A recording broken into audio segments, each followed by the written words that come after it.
Yo ho ho Bills Mafia. Oh, we lost. Welcome to the couch, Dan Mitchell and Bills Mafia. I know we already recapped on Monday, but it just feels good because now we all can move forward on the same level. Y'all was just as trash as us.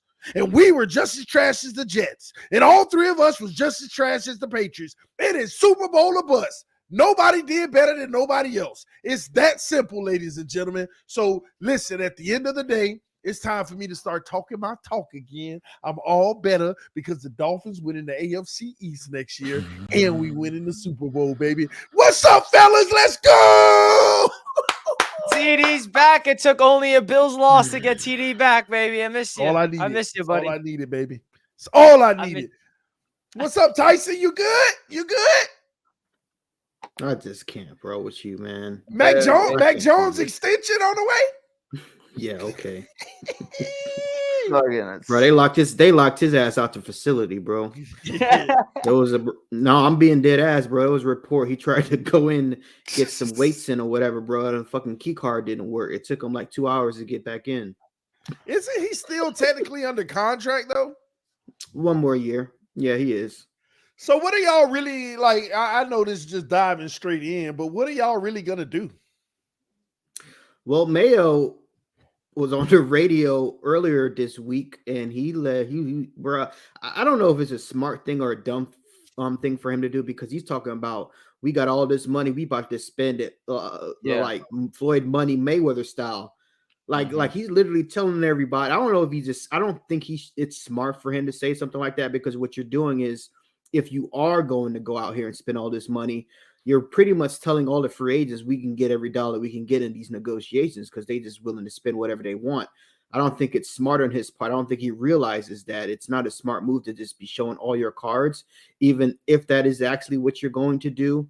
And then to go up there and just pretty much say we're going to draft the most important position in sports. I mean, you're automatically showing your cards now. So if you want to go out and trade for the number 1 pick, people are going to leverage you on this. So I don't know if it's really smart for Mayo what he's doing right now, but I'm happy as a fan to be hearing this type of stuff from him. But I'm just happy we have a coach that's very transparent with the fan base and not just trying to hide everything behind the scenes and try to trick us like Belichick did for so many years. So I'll tell you what, actually, like with Mac Jones still being under contract, and I heard this earlier this week, surprisingly enough, especially with what happened to all the quarterbacks this year during the regular season, I have a feeling that the backup quarterback market is about to be lucrative this especially offseason. For the Jets. So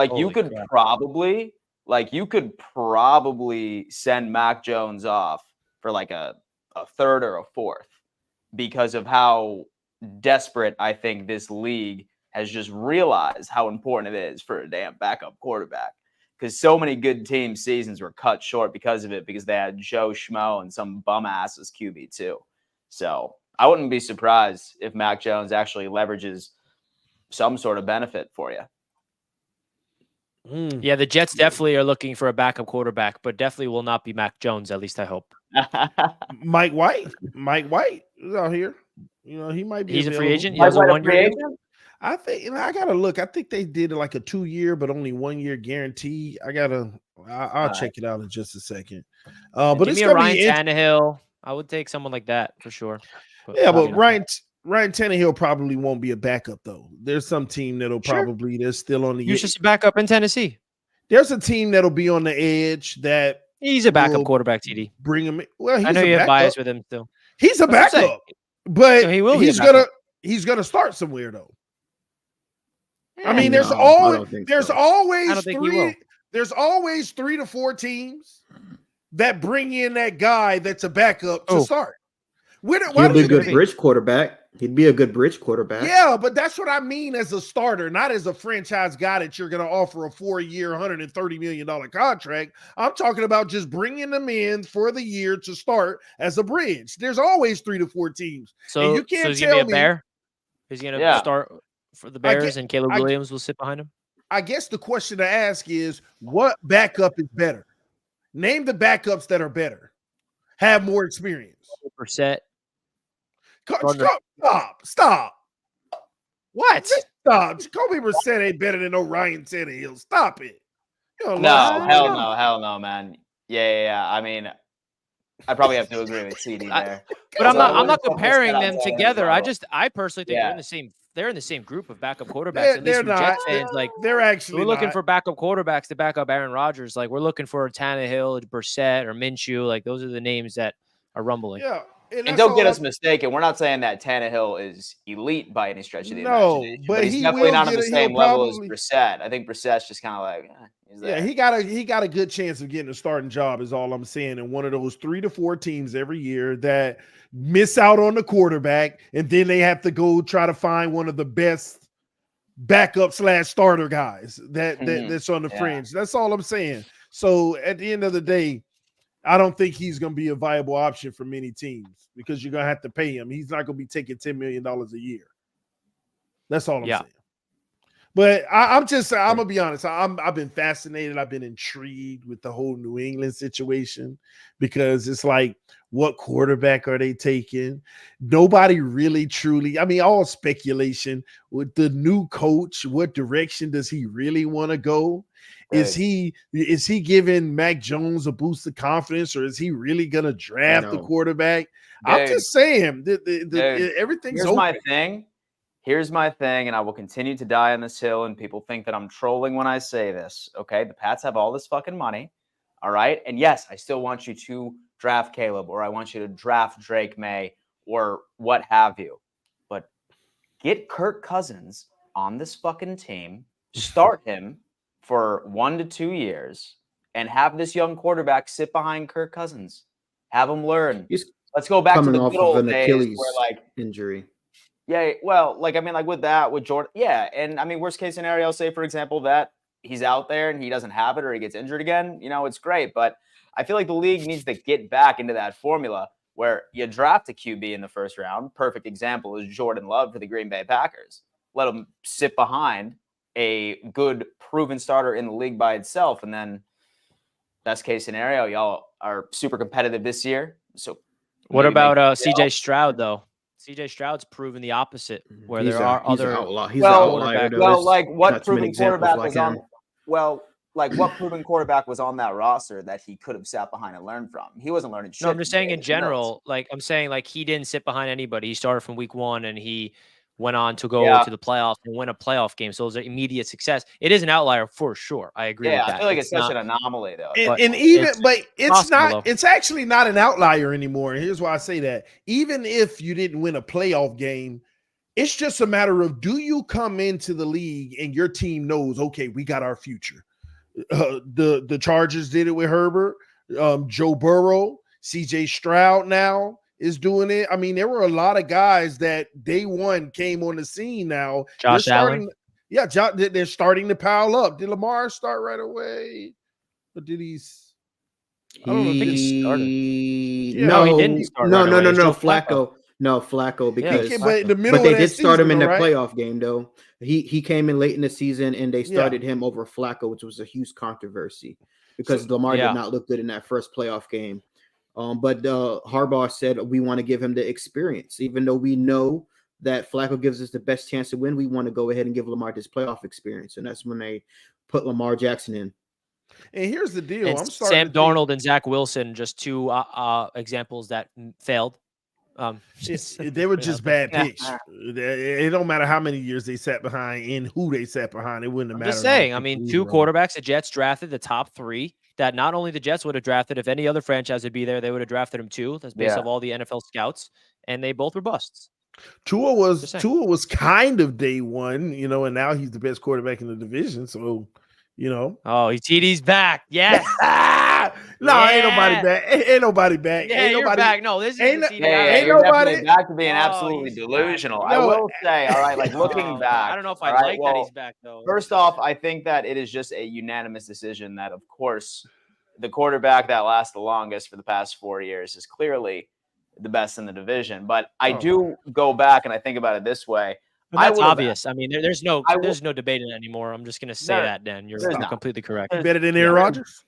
There's zero I leverage. mean, right now, yes, Aaron now. Rodgers has not played, so I cannot say that. Yeah, there's zero leverage when it comes into it. But I mean, I look back when Josh Allen was drafted, and like that first year, I was like, fuck, dude. And that second year, even when he rode the coattails of the defense going into it. I mean, I'm so there were glad some conversations then of just to add some context to what you're saying. Like Josh Allen, the first 2 years was there were some people saying, not even just in Jets land, that Sam Darnold still had a chance to be better than Josh Allen. Like there was. Darnold wasn't as bad as people thought early on, but then Josh Allen. I would have loved, surprisingly enough, and so I would have loved, all right, if Taylor were to stay at least one more year and Josh were to sit behind Tyrod for a year. I mean, granted, we did end up seeing that Tyrod ended up suffering a shit ton of injuries after he left Buffalo, and that poor dude hasn't played a full season since. But I think it would have benefited it. But, I mean, you know what? It was slow development. It worked out now, but that's what I wanted out of Josh Allen from the first place. But, I mean, we tried the whole thing with Nathan Peterman to start, and then that lasted a whole quarter until we threw our rookie quarterback out there in the second quarter of week 1. Man, I think ballers ball and losers lose. It's that simple. Whether you start a rookie or not. Yeah, if they struggle a little, eventually they'll ball. If you're a baller, eventually it'll come out. And if you're a loser, it's just going to always be some level of struggle, some level of just not getting over the hump, something missing. And I think it'll show as clear as day. When you look at these quarterbacks in the NFL now, another thing people need to recognize, the play has actually been falling as of late. The quarterback production, quarterback play, when you really think of it, especially this year. Now I know a lot of injuries. Numbers are down. Numbers are down drastically. Now, do you think that has to do with the evolution of defensive scheme? Because I thought I read that somewhere a bit earlier that the defenses are just starting to adjust to this pass happy sort of air raid attack by itself, and these defensive coordinators are just adjusting. You just think that it's just the performance of QBs. Brady, y'all think Brady out here just trolling and jealous? And I know I've accused him of it, but Brady is on to it. He is telling y'all what's going on. Brady already said it multiple times recently. And when he go on his little rants, these quarterbacks, even the great ones, even some of the ones we're saying are the greatest in the league right now, they don't know how to call their protections. Yeah. They don't know how to. They may know how to audible from a pass to a run, but they don't have all their signals saying, you know what? I see the defense right now. There's a play that we can audible to, but instead, I like this play better. Let me give hand signals to say which play I want. They don't even have hand signals for plays. Manning and Brady, bro. That's it. That shit. Manning and Brady. They can give you the playbook with their hands. And Aaron Rodgers. Well, that's true too. I got to give him that. I do have to give him that. Rodgers is good for that too. But why you know about Rodgers is that. But it's his weapons around him now, because usually it takes a few years for the people around him to adjust to it. They all know all the signals and everything. You bring up a good point, because the entire focus of the Jets' summer of the training camp, it was different for me. It wasn't about learning the offensive system. It was learning Aaron Rodgers' hand signals. That's what the whole thing was. Can Garrett Wilson get on the same page with Aaron Rodgers? And the whole thing that every single player in the offense would say, which I thought was really interesting, is we're all trying to see the game through his eyes. We're all trying to see the game through Aaron Rodgers, the quarterback's brain. And if they can think the way he can think and how he breaks down a defense, then we'll excel. Because what makes Aaron Rodgers so great, as well as what Peyton Manning and Tom Brady does, those next level mental quarterbacks, is they have an answer for everything, right? No matter what defensive look that the opposition shows, they have an answer for. And that's why Aaron Rodgers and Devontae Adams was a literal cheat code, because they were on so in sync with each other, where no matter what the defense showed, they look at each other, do a hand signal. They have an answer for everything, whether it's press man, cover one, cover three zone. They know how to just take advantage of whatever look. And that's what made him so good in those 2 MVP seasons. So you bring up a good point, TD. And I think that's what is the most underrated part of a quarterback, is that. And that's something that no Jets quarterback has ever been able to do in my entire life. And that's what was Zach Wilson's issue, Sam Darnold's issue, mentally not be able to figure it out. But none of the quarterbacks in the league now are really doing it. They're overcompensating with their athleticism instead of their brain. We don't have the brain guys too much anymore. Again, Brady, Rodgers, Peyton Manning, Andrew Luck came in with it. That was what made him even that much more potent. But outside of that, how many people, like, can you name? And you can't say Drew Brees. Drew Brees was just a slinger. Now, he can audible, but he wouldn't. I don't have him in that category. I don't know about y'all. But how many were there actually doing this? And this is why the production in that era was up, because these guys can come to the line of scrimmage, and instead of running that 3-yard play that they know they're going to get, they could check into something that's going to get 7. They knew what to do at the line of scrimmage. Total control of the game, so it didn't matter how great the defense is. Look how many wars Brady went through with top defenses, but it was a chess match. We don't have chess matches anymore. We have, you either got shut down or we ran the score up on you. That's all we're having in the league. We rarely have anything outside of that. Look at Buffalo's game last weekend versus the Chiefs. Both teams just scored over the defenses. They ain't no chess match. They both were going at it. Who made the mistake? That's all it was. So that's what's happening in the NFL now. These quarterbacks aren't the same. They aren't as wise. But at the same token, defenses are getting better. I do give you that, Dan, because since they can't process a field as much, it's making the defenses look more innovative and better. So if you were to give 3 quarterbacks right now that, like, you could even argue maybe do have the potential of getting right to that Brady level of processing and calling these things, I can tell you what, one that looks really good and one that I think looks super promising, CJ Stroud. Yep. That's the one that comes to mind. But see his command at the line now. Yeah, exactly. You know who else can? Anybody else is young. Who? You know who else can? Who? If he could get back to form, Deshaun Watson had the brain. Deshaun Watson was a commander at the line of scrimmage. He knew how to read the defenses. No, I'm just saying that's one of the players who actually could process the field and pre-snap and post-snap identify coverages and make the right reads and be able to get his team in and out of those looks. If you go look at early version of Deshaun Watson, he's commanding the offense, switching things up based off of what he sees. He didn't just rely on his feet, even though he was dangerous with them using it. But outside of that, man, I know I see CJ Stroud doing it. I know Deshaun Watson could do it. The sad part, some of our greatest don't have it in them at all. Believe it or not, Josh Allen ain't that. Lamar Jackson's not that. Patrick Mahomes is not that. Oh, they don't have that element in their game. Patrick Mahomes may quick signal up, hey, you know what that means? No, I'm talking about these guys in the past could draw up a play. Yeah. They would give the route to this receiver and draw up a play knowing what can beat this cover. A play on the fly that ain't even in the playbook. So what about Joey B? I got to see a little more. He's so close. I've seen the little small intangibles, but I'm not seeing the elevator. I'm seeing him do things that signal to it, but I'm not seeing the elevator of it getting better and better. And it could be because he's been missing.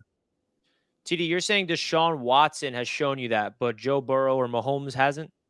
You're again, I think you might just be looking at how good of a player they are. See, I'm not.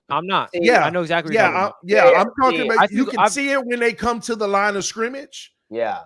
Are they holding things? Are they identifying the defense? Are they signaling and switching things up? I'm not talking about just a kill and we go to the run and I tell you which side. No, they're actually calling a new play at the line. Yeah. A new play. No, not the audible, we're running, but kill, now we know we run. Burrow, I've definitely seen personally Burrow and Mahomes do those types of things. Have you seen signals, them changing to new plays, and the broadcast bringing it up? I've definitely seen that. Here's the denominator for me, right? Because with Brady, he was doing that with somebody that was a cashier at Foot Locker, right? As a wide receiver going to it. CJ Stroud did the exact same thing. Yep. Watson, I suppose, had D-Hop, but I mean, I really can't think of any I'd say super elite weapons outside of that. I think where TD's coming from, right? I mean, you have Jamar Chase, Tyler Boyd, and T. Higgins. the best wide receiver trio in the world. I want to see what he looks like when Higgins is off of the Bengals. And then I could say, okay, let's do that. So the less of the supporting cast, I think, is just like where like you can tell for sure that, okay, that dude has that field general personality trait. There is a play that can beat every defense. It's just a matter of, do you call the right play? There are too many quarterbacks going to the line of scrimmage. The OC gave you the play. They're looking at a defense that's going to beat it, but they just run it because they're following the play that the coach gave. That's what the league is full of. It's full of quarterbacks doing that, running the play that the coach gave them, even though pre-snap they can see based off of the coverage, it's not going to work. They hike the ball. That's all I'm saying. I'm surprised none of you have mentioned Dak Prescott. No, fraud. Here we go. Fraud. That's a snap count. He improved in his snap count. No. I tried to buy in what everybody was saying. Look at what he's doing with the offense now, his snap count and the way he commands the offense. So I went and paid attention because I marvel. I miss Peyton Manning and Brady when they did this stuff.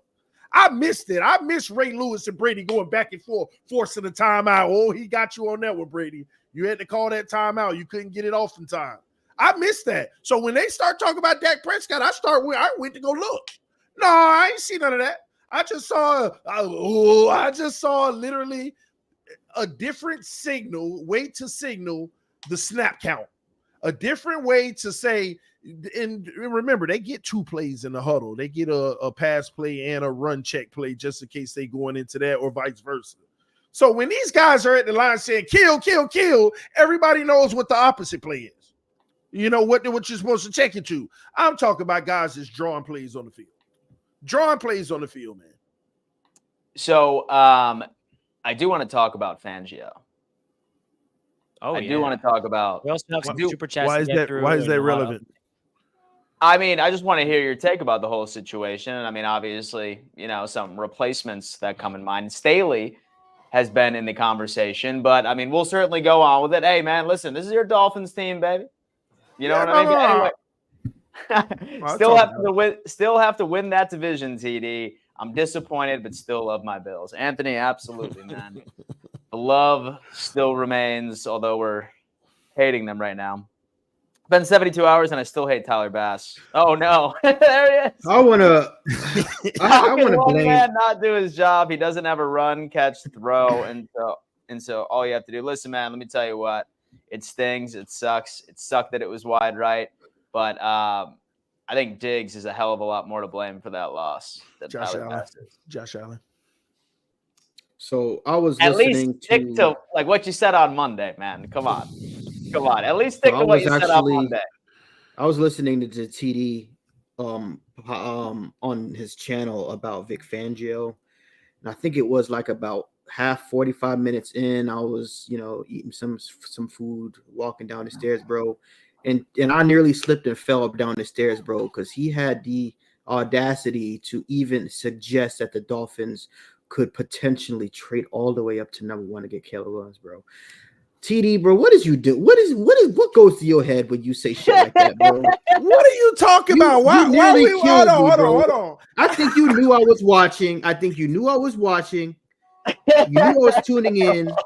And you said that shit, bro, just to get under my skin, bro. What is your issue, bro? Bro, why we ain't got a chance if we wanted to go up and get another quarterback? You have no chance in hell. Did you not hear your GM? Did you hear my conversation? I said if you traded Tyreek, you traded Armstead, you traded Xavier Howard, go ahead and load up on the draft picks. Go ahead and call Chicago, give them all of those assets plus this year's first and next year, and move up, baby. So you're gonna so Chicago's gonna take an aging, injury-prone lineman. They're gonna take Tyreek Hill's gonna be on the downside of his career for the draft picks. Where I didn't say we're giving them.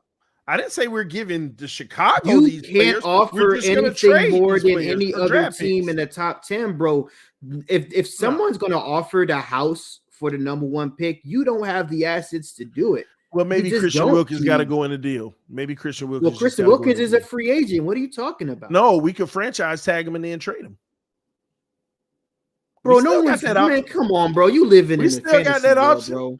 We still got yeah, that because option. How dumb do you think Ryan Poles is, bro? You must think he must be the dumbest GM in the history of GMs if he's going to do that.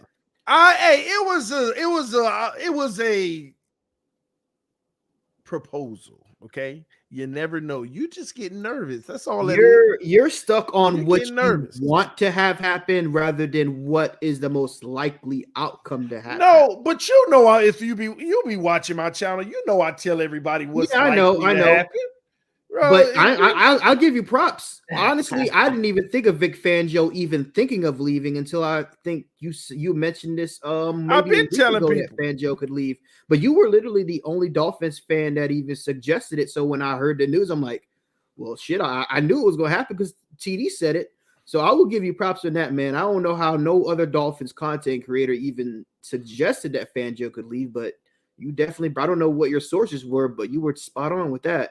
It was, but it also was clear as day. You know, he didn't want to be a Dolphin to begin with. Remember, the league stepped in and didn't allow him to be the Eagles DC last year because of that whole situation.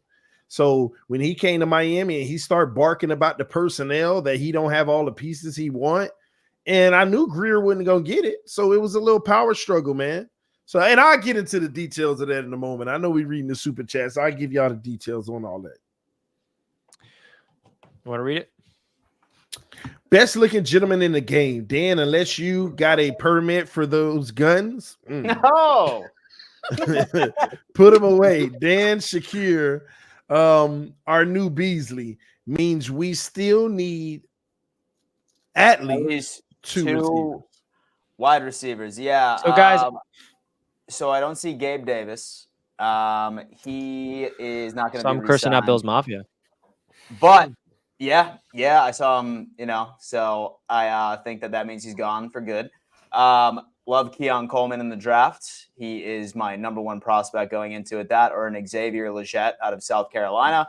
But we will be discussing quite a bit of prospects in the draft this offseason. Have no fear there. Love Shakir, and hopefully the Diggs regression was just an anomaly, but if not, I expect us to go pretty heavy in the wide receiver draft this year, for sure.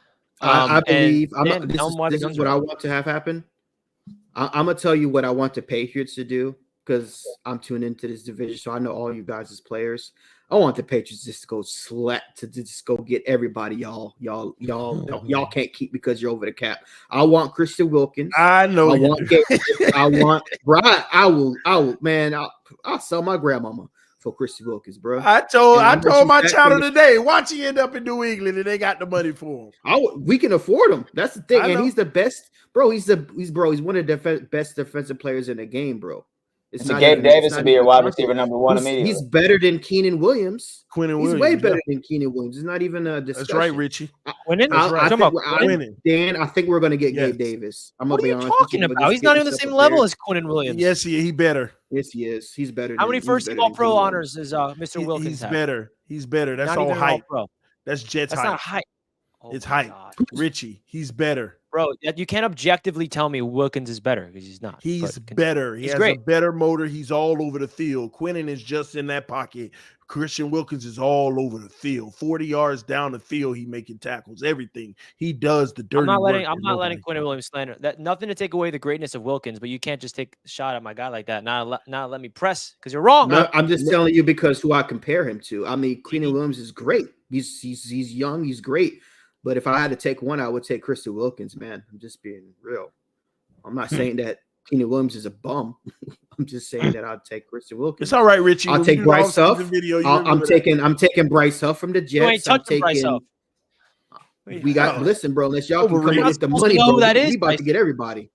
You're not supposed to know who Bryce Huff is. You're supposed to be like TD, who doesn't know anything. Overrated.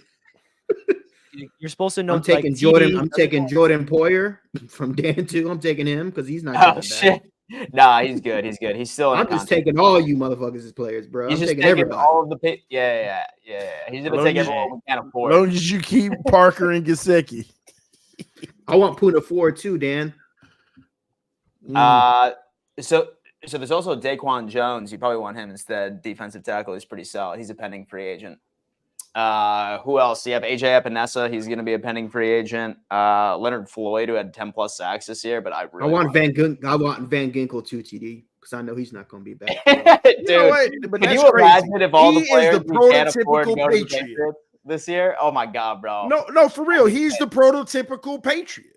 He's like the Calvin Noy of the future.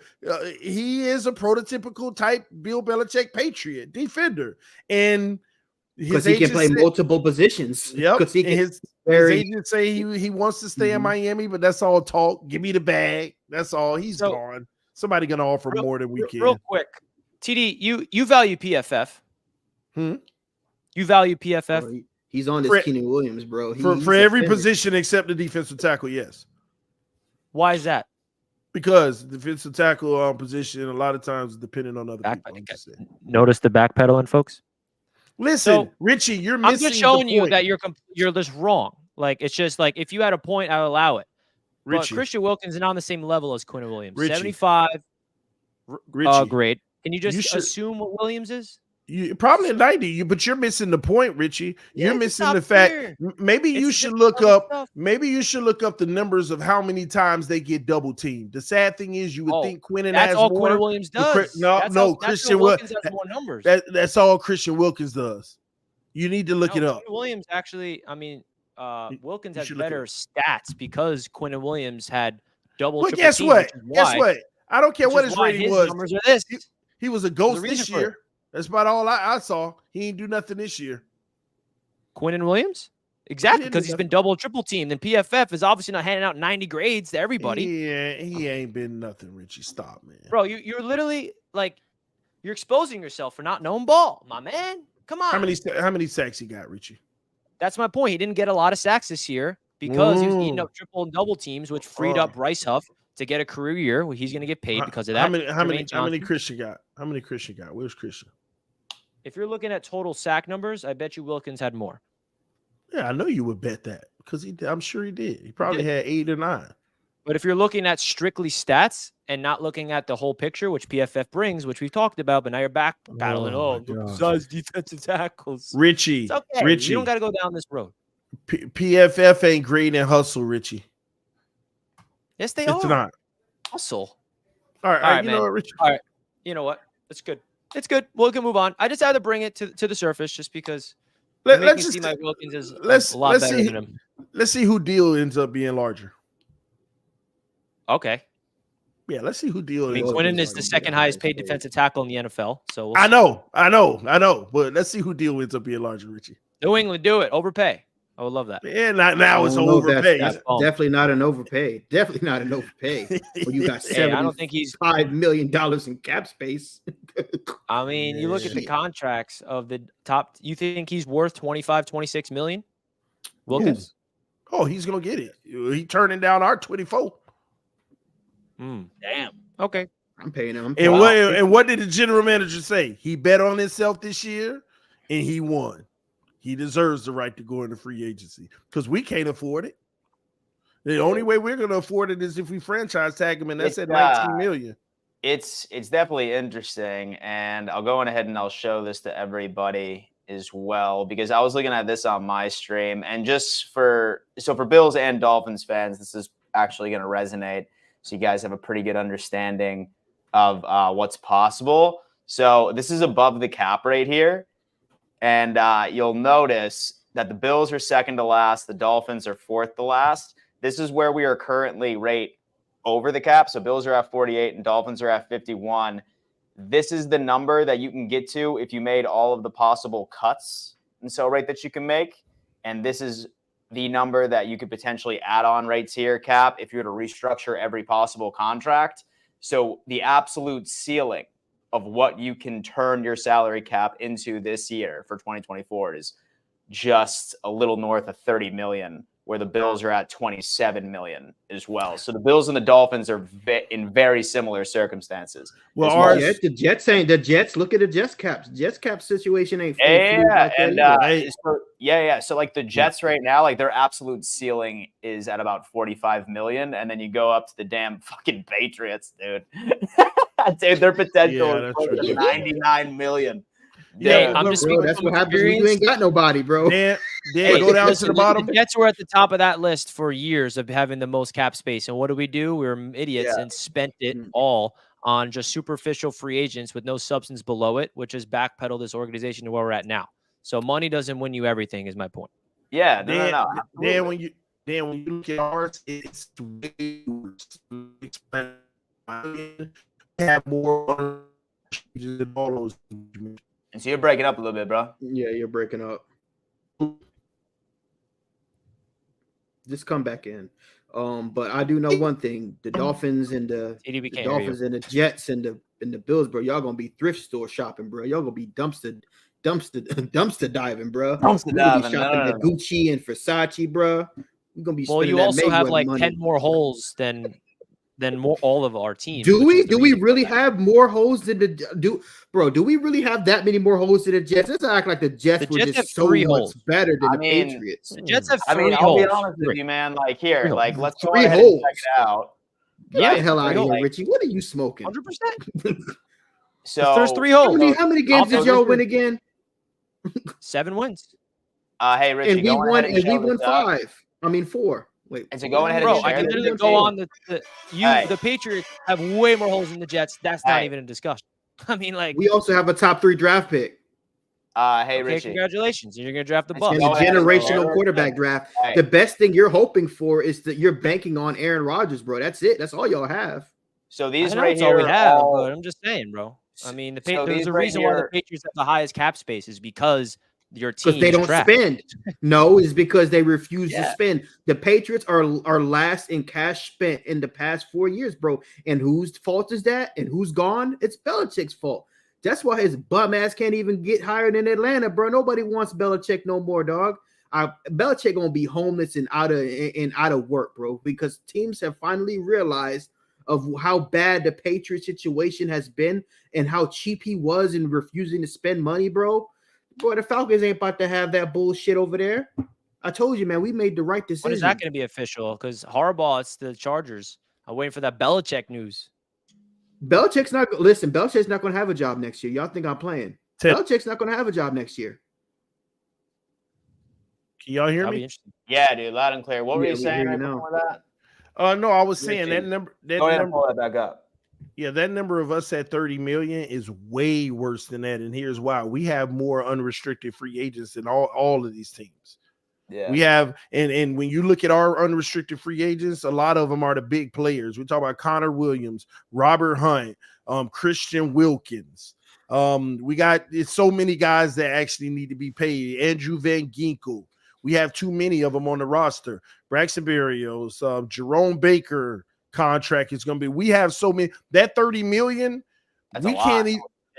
We're not even going to be able to refill the guys that we have now with quality guys.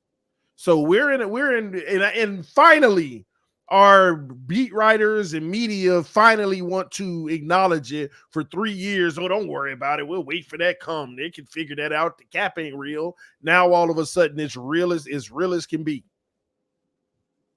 That's what happens when you pay, you have a win now team.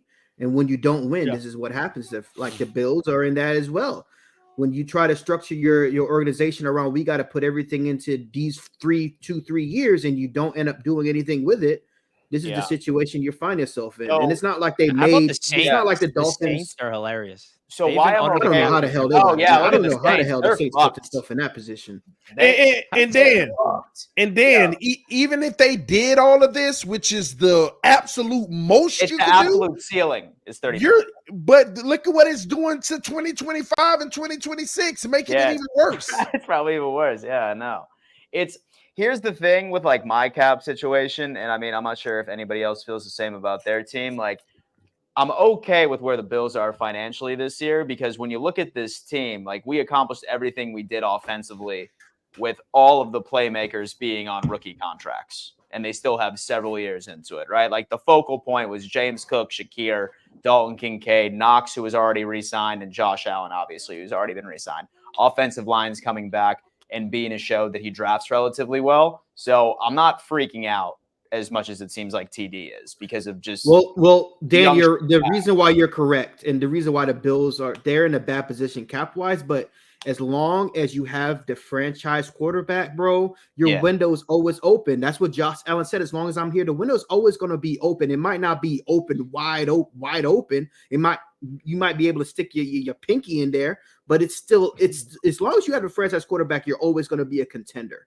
But I will say this, out of all four of our teams, I would not want any more position than the Patriots, because if you really look at it, bro, I believe personally, I think the Patriots, other than the Bills having Josh Allen, if you put that aside, the Patriots are in the best position right now because we have a brand new coach. We have a top 3 draft pick in a generational quarterback class. We have the most cap space. I would not want to be Miami because Miami doesn't have a franchise quarterback. They're stuck with Tua, and they put everything around him to try to win, and they couldn't do it. The Jets are still banking on Aaron Rodgers. That's all they have to look forward to, is hoping that Aaron Rodgers can somehow mask Robert Saleh's failure as a coach since he's been a New York Jet. So they're banking on Aaron Rodgers taking him to the next level. But if you don't win with Rodgers, even if he has a great MVP type season, if the Jets don't win it all, even if they win a playoff game, it's a failure because they brought him there to win a Super Bowl. So if the Jets don't win with Aaron Rodgers, and let's say Aaron Rodgers decides to retire in a few years, however long he has to play, then what are the Jets doing? Now they have to start from scratch because all those players' contracts are going to start to come up. You see their cap space situation, and they put everything into it last season for a win now situation. Am I wrong, Richie? Because if you don't succeed with Aaron Rodgers, you're starting back over again. And Saleh, likely, you don't win with Rodgers. That means Saleh's also gone. That means you also need a new GM, and Douglas is out, and that means Saleh's also gone. So you're back to where we are right now. So you could beat the Patriots in 2 years. And the Dolphins, I'm gonna be honest with you, TD. I've been trying to look at it positive from y'all. I really don't see a way out for y'all at this point. But the thing is, the only way y'all can get yourself out of the situation you're in is if you do what you want them to do. Which change course now. Change the course now instead of which will never happen for the next 3-4 years. We could be right back in a year because Chris Greer knows his job is on. He's banking his job on the fact that they can win with Tua and the pieces they put around him. So because he can't just say we're going to start over and be like, well, what the hell have you been doing the last 4 years? That means you failed. You failed as a GM. That means your ass got to go. And with the Bills, they banked everything on them finally getting over the Mahomes hump, and they haven't been able to do that either. Now, the Bills are not completely in shambles because they still have Josh Allen, but the longer this goes on with Buffalo, with that cap starting to hit them with the Josh Allen contract, the Bills are going to be in purgatory as well. Yeah, they'll be a contender, but they're always going to be second fiddle to Mahomes. And when Joe Burrow comes back, I'd rather be in my position where we're completely starting from scratch with a brand new GM, brand new head coach, brand new offensive coordinator, brand new defense. Like, we're starting over, bro. And I don't know if it's going to work or not, but we actually have a window now where we have 3 years to rebuild, meaning we don't have to be great. We don't have any expectations on us. We have to draft well and rebuild and hit on some of these free agents and don't really overpay. But I like my position right now with the Patriots because we already won our Super Bowls. This is an actual rebuild. What Belichick did the past 4 years was just putting a Band-Aid over a gaping wound. It wasn't necessarily rebuilding. He was just trying to prove a point that he could win without Brady, and it failed. But now that he's officially gone, Brady's already gone, now we can actually rebuild away a lot of these other franchises like the Houston Texans, like the Cincinnati Bengals. Maybe we can try to follow some of what they're doing and implement it into what we can do. So I'm actually very happy at the way the Patriots have made decisions so far this offseason. Boy, oh boy. All right, man. Listen, let's shift gears real quick. Let's finish the super chats before we get into the next subject. Richie, you want to pull them up? Yep. We'll get into BetUS. Rich comes out with another super chat. What does he say, TD? Boys, either way, it's scripted. Super Bowl, Ravens 49ers, Super Bowl colors, or Lions Chiefs, Eminem Swift. Think about the Eminem Swift one. Richie don't want to pass it. So Let's see. Where are the Bills fans? They're not here. They're Second still, most representation. We shut up. they're There's some still people that trying are still to- sad right now, you know? Still throwing snowballs. Yeah. Jumping on tables. Still throwing snowballs wide right, you know? Still on fire. Either way, terribly That fucking scripted in killed my me on opinion. Monday when Sucks. and that fucking killed me on Monday when Tyson was just like, yeah, dude, those Bills fans. And they kept missing on them snowballs too wide right. It's fucking terrible. Dude, that walk of God. shame after the game, you heard like some all the Bills fans walking through the snow. Tyler Bass ruined my life. I don't know if you guys saw that clip. It's hilarious. I'm gonna be honest with you, Dan. I gave TD like what I thought of the Dolphins. I'm gonna be honest with you, bro. I think McDermott has taken you as far as he possibly could. Like congratulations for rebuilding that and getting Josh Allen, bro. But if I was Buffalo, and I know they won't do it, I would honestly fire him and try to go get somebody like a Jim Harbaugh or someone like a Ben Johnson from the Lions, bro, and just try to do that, because I honestly believe you're going to find yourself in this situation again next year and a year after that, because for some reason, bro, he's a good head coach, but he's not the type of head coach like Andy Reid to try to get you over that level. He's like Marvin Lewis. He reminds me a lot of Marvin Lewis.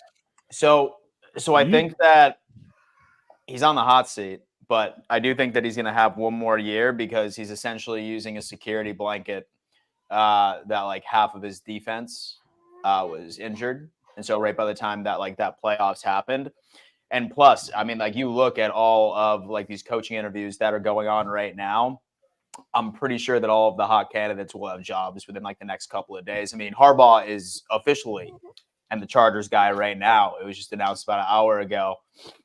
So, I mean, I definitely agree with you, right, to an extent, but I think that the ownership is just going to give him one more year, maybe even more, because he can fall back on, oh, yeah, well, I mean, I lost out in like 4 All-Pros on week 5. And then, you know, when the playoffs came, I was on my 3rd and 4th string linebackers. So I agree, right, to a certain extent.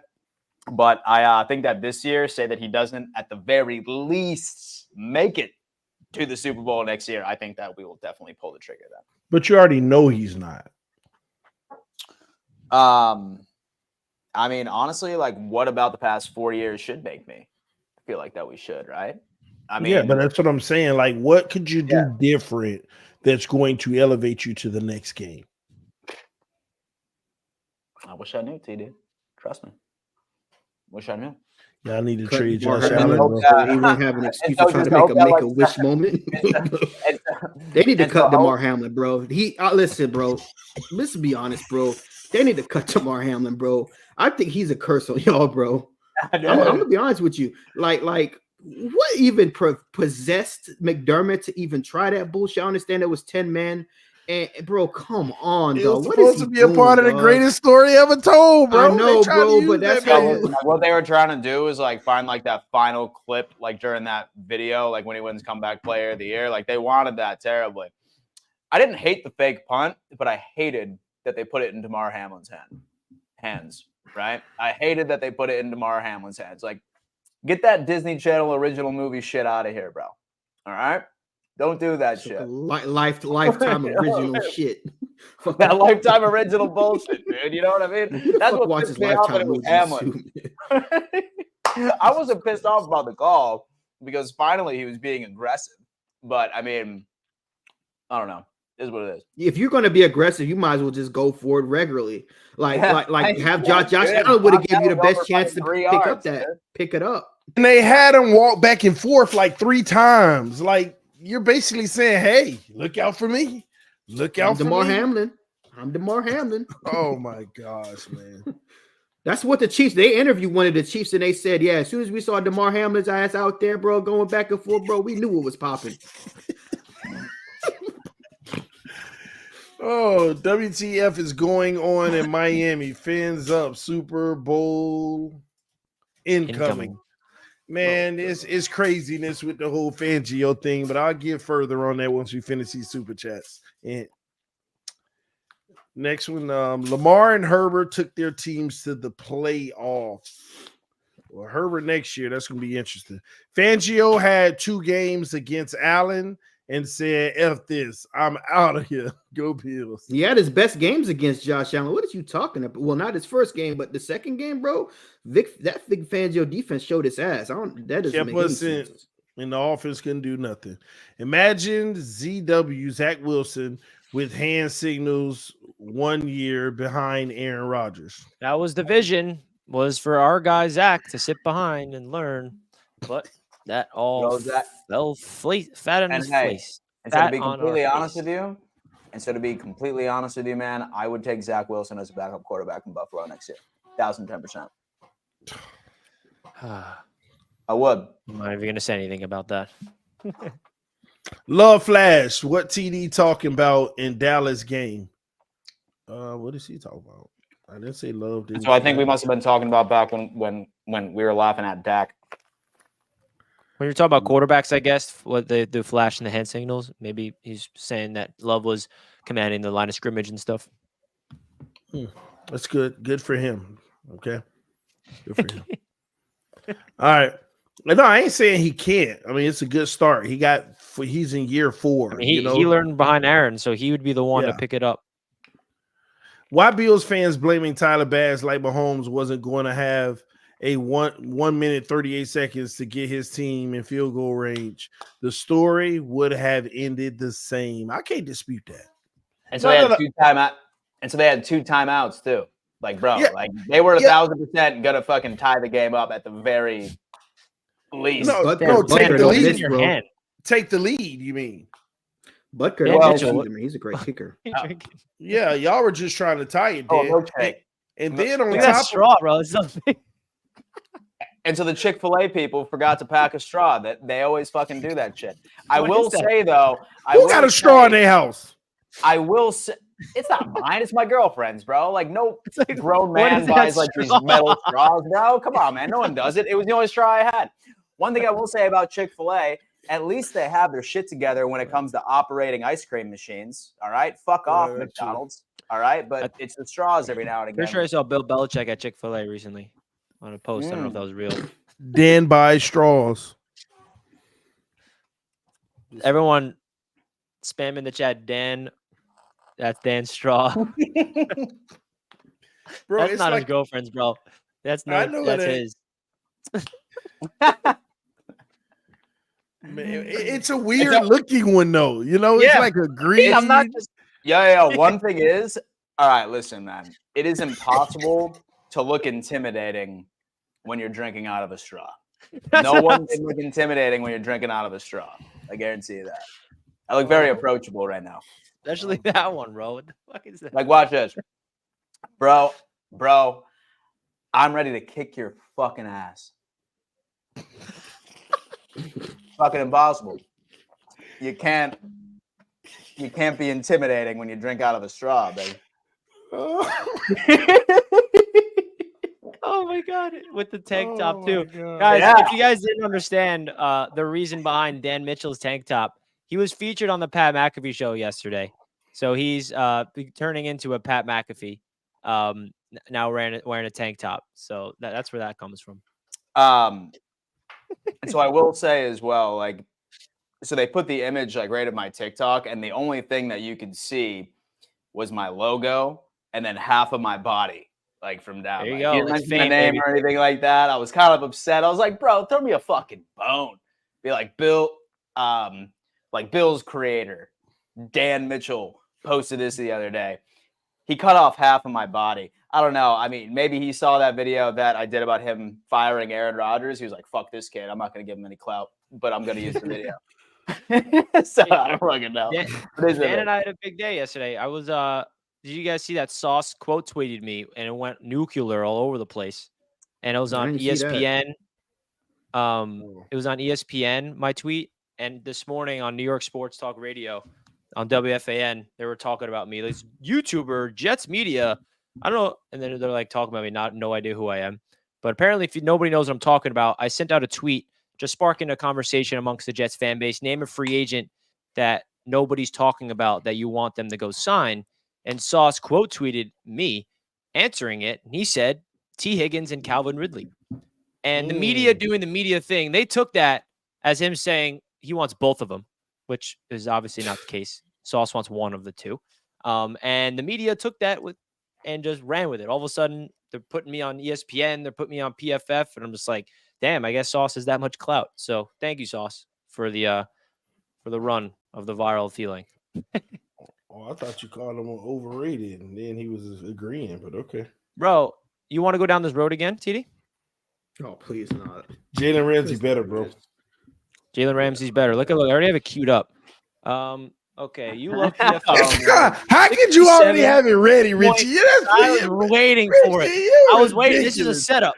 This is a setup. Ridiculous, Richie. What's Jalen Ramsey's coverage grade? Just read that out loud for the people. Richie, do you know why Fangio is no longer there? Because Ramsey complained that he didn't let me follow the best receiver. He left me over there in an island, bored. He left chasing comeback routes. lesser receivers to get exposed by lesser talent. Is that what you just said? Stop, man. Yeah, Richie, you know what? You're a funny guy, Richie. No, say with a straight face right now that Jalen Ramsey's better than Sauce Gardner. And I want you to Jalen Ramsey's better than Sauce Gardner.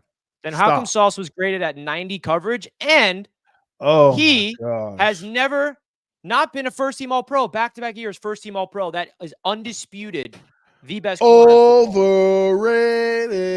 So I honestly, Sauce topic, man. No. I think I've caught you. I think this is a troll because honestly, if you genuinely believe this, I'd be pretty concerned with your football knowledge. Jalen Ramsey is better. Jalen Ramsey is better than. And how come he wasn't even a second-team All-Pro? How come he's not even in the conversation of All-Pro? Jalen Ramsey. He's not on the same level. He ain't even close, folks. And all you in the chat crying, hey, numbers don't lie, baby. Numbers don't lie. And I get to laugh all about it. Everyone's so mad that Sauce is so good. And I don't get why. Shout out to Sauce, though. He represents Jets media, though. Salute to you. TD Prob looks at interceptions as to judge CBs, too. Look at that. And this came in at 839. Jalen Ramsey's better. Do you look at interceptions to judge if you're a good corner or not? No. I look at the whole body of work. Okay, then what did you see from Jalen Ramsey this year that made you think that he's better than Sauce Gardner then? He's just a better player overall. Two different defensive systems. We were primarily zone. Y'all did a lot of man coverage, all that good stuff with Sauce on the outside. We're primary zone. Yeah, but not on the boundary. Not on the boundary. No, you have Sauce covering man to man. We do. We switch it up. We're primarily a zone. Yeah, but when it matters most, is Sauce playing the best receiver on the team? He's not. That's not the scheme. Yeah, because he a bum. And Ramsey was begging not to. The scheme. Sauce ain't asking to. Ramsey was begging to. Did Pete Carroll move Richard Sherman around in the Legion of Boom days? Did he? You know what, Richie? Let me know when Sauce Gardner catches up. Let me know when Sauce Gardner catches up to Jalen Ramsey's accolades, okay? Let me know when that happens. Okay. Let me actually, I'm going to look at what is accolades. Well, first, one thing he'll never catch up to playing for the Jets is winning the Super Bowl. That's one of them, Richie. Number two, he's a 3-time All-Pro, just so you know. And also 7-time Pro Bowler, just so you know. 3-time All-Pro. Did he do so that? I think Richie's talking about first team, right? All three. That's right. Just letting you know. Richie's talking about current. They gonna get a little rookie to nod. You know they gonna give it to him. When is first time since 1970 since the merger? First time since the merger. They gonna get a little rookie to nod, man. Jalen Ramsey first is a time better since corner. they literally don't do that. Don't bring up that nonsense. First time ever in the NFL history that's happened. So go on. Jalen Ramsey's a better corner. It's okay. I know you're gonna stand on your 10 toes. Let me know when he catches up. That's all I'm saying. Let me know when he catches up. He's literally on track to be literally like. You have any idea this is the first time that's ever happened in league history? So do you even think Do you even think that Sauce is going to have a better career than Ramsey? I know that. He's already on pace for it. He's on pace to have he's literally on pace. Lost your mind. TD, name one corner who's been All-Pro in his first 2 years. You can't. You can't. Name one. Have lost your mind. But TD, if I'm giving you an objective reason why can't you actually take it for what it is? What? Ramsey was an All-Pro his second year. They just didn't give it to him his rookie year. Yeah, because he wasn't that good in his rookie year. So he's already talking about rookie quarterbacks. Rookie corners. You know how hard it is to be a rookie corner in this league? It's all right. The We'll man, move on. the man was on Had an to bring it up. all-rookie team, man. Whatever. Oh, all rookie team. That's good. That's good for him. Everybody in the chat knows. They know what time it is. Yeah, because he has the most haters there is because he's that good, and I love it. TD Prob looks at interceptions. It is proven that he does, Hennessy. He should Don't do that, Hennessy. John Don't do Ross that. with $1. Thank you, John. Come on, TD, you're hosting. You got to read these. Dan, next year's team looks rough. 12-5. Thoughts for who? The Bills? Okay, so it's very difficult, man. I mean, obviously, so the opponents have just been released, but each and every single season, it's an entire different team, right? I mean, certain pending free agents won't be re-signed and others will go to different. Some teams will hit on the draft, some won't. So I'm going to have to see at the very least what teams do in free agency just based off of our schedule. But as far as a regular season performance, my guess is that we'll probably be around the same from what we were this year. It's nice because we'll be getting, so with Matt Milano back, we saw a huge jump in Bernard by itself as well. Hopefully Trey White will be back as well. He's not going to be anywhere near the same, but my gut reaction is probably around the same as this year as far as record and strength of schedule. In fact, what's the AFC East plan next year as far as divisions? So does anyone know? Let me check it out. AFC South, AFC West. Wait. Oh, yeah. That's funny because actually some rep from the Houston Texans actually reached out to me. It was just like, hey, man, listen, if you want to have Bills Mafia come out for an event or something like that. Oh, wait, no, I don't think we're versing the AFC South. I think that's just because Texans, Bills, first seed. We're versing the Titans, but they were last. So maybe we are versing the AFC South. Oh, no, we are. Yeah, out right now. We have the South. We have the South. And which NFC? We have the NFC. We have the NFC West. West, yeah. We have the NFC. Fuck, dude. Dude, that's tough for all of us, man. Yeah, we have the NFC. Seattle, all of them. San Francisco. Bring them on, maybe. Arizona. Tyson, who would you prefer, Daniels or Drake May? Jaden Daniels. Yeah, we might move up for him too. Zach says, been a Dolphins fan for 27 years. We about to F around and go 4-13 next year. It's over, bro. Oh, no, man. Dolphins fans are broken. They got broken this year, man. That's sad to see. Sad to see. But luckily, you'll have a better year next year, TD. Trust me. TD, but we do have a proud sponsor. Do you want to announce our proud sponsor? BetUS, ladies and gentlemen! This stream is being powered by BetUS. Receive a 125% bonus. The link is in the description of the video, and that is up to $2,500.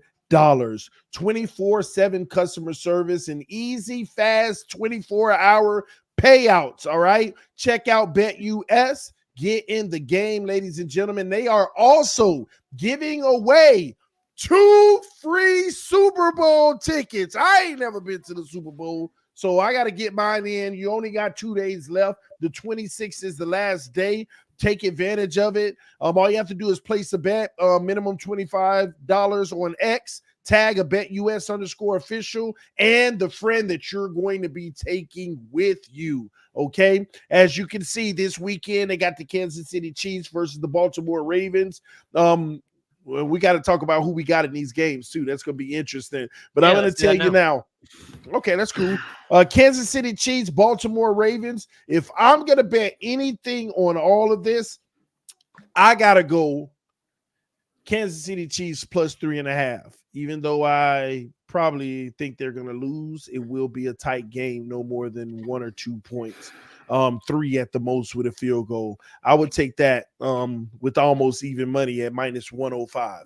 What about you, Tyson? What would you take in this one?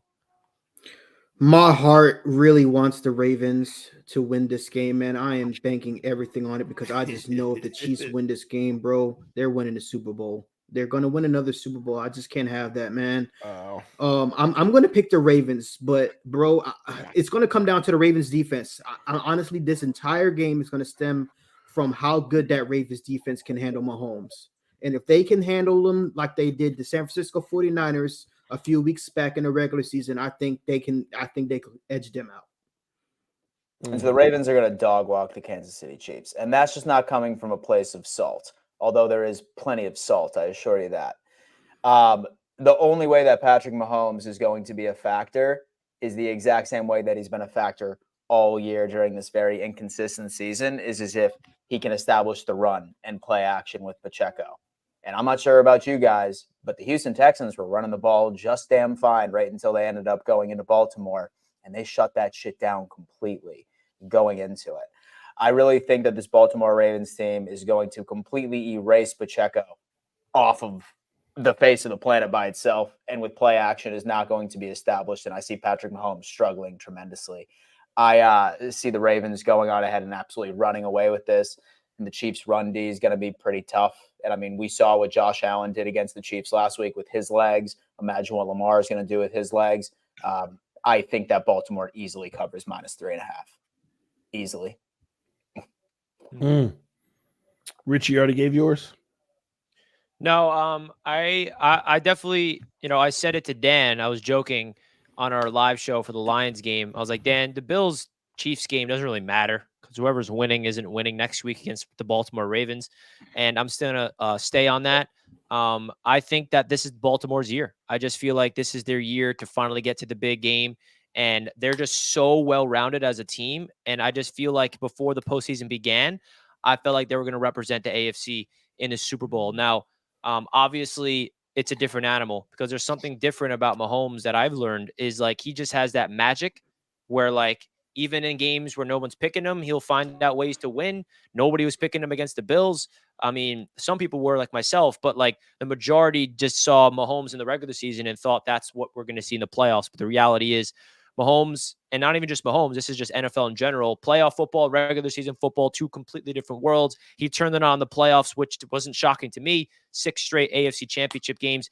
And I'm going to take the Ravens, but I'll say this, and I said on Bleacher Report today, if Mahomes wins this game, I can't bet against him in the Super Bowl because I'm betting against him now. I'm picking the Ravens. And if he beats the Ravens, and I don't care what happens in the NFC title game, I'll be picking the Chiefs in the Super Bowl to win because this is – he went into Buffalo to win that game, which was not easy. If he goes into Baltimore and beats this Baltimore team, this defense that the Baltimore Ravens have with Roquan Smith and Patrick Queen, with Kyle Hamilton lurking behind there, with that defensive 7, that defensive front, I mean, it's a different animal. You're talking about a championship caliber defense mixed in with an MVP talent at quarterback, Lamar Jackson, finding his rhythm, being a dual threat that he is. Like, I really think that this is Baltimore's year, not only to go to the Super Bowl, but win the whole thing.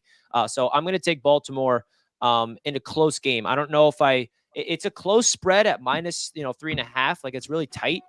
So I kind of maybe would lean towards the Chiefs at +3.5 because I do think it's going to come down to like a 3-point victory by the Ravens. But I feel like they got it right on the number with that 3.5 line. But what about the Detroit-San Francisco game on here? I can't overlook this +7 with Detroit. That +7 is ridiculous. I might hammer that right now. +7. Give me +7 with them Detroit Lions, man. Listen, let me tell you what. This San Francisco 49ers team is an entire different team. Does everyone remember when the 49ers went through that 3-game losing streak and everyone was just like, oh my God, they're fucking terrible. You know what the common denominator was, my friend? Deebo Samuel wasn't playing. They're saying that he's going to play through it, but if this was not the NFC Championship game, then this man would probably be put on the damn IR for about 3 to 4 weeks going into it. He's going to be used as a distraction at the absolute least. This Lions team is going to make this game close as shit. I'm not going to say that they're going to win it. I want them to from the bottom of my heart, but +7 is disrespectful. Yeah, but it just feels like easy money, or is it a setup? Right? Who knows, man? Scary times, man. Yeah. They got a lot of fun bets on BetUS. One of my favorite ones is you can bet the exact result of the Super Bowl.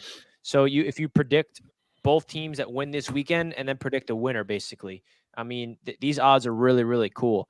Like if the Ravens beat the 49ers, that's +270. If that's the Niners beating the Ravens, excuse me. The Lions beating the Chiefs is at +2,000, which is crazy because that I feel like is a possibility. Like it's not that far-fetched, right? Obviously, you got to have both the Lions and the Chiefs win their games this Sunday and then the Lions to win. But I like these odds, man. I like these odds. These are pretty favorable. So, guys, definitely go check out BetUS Sportsbook. I mean, they've been the proud sponsor throughout the entire season. So if you have not opened an account by now, I highly recommend it, folks. That link is pinned at the top of the chat. Open up an account, receive a 125% sign-up bonus. Not only do they have NFL betting, but they got casino games.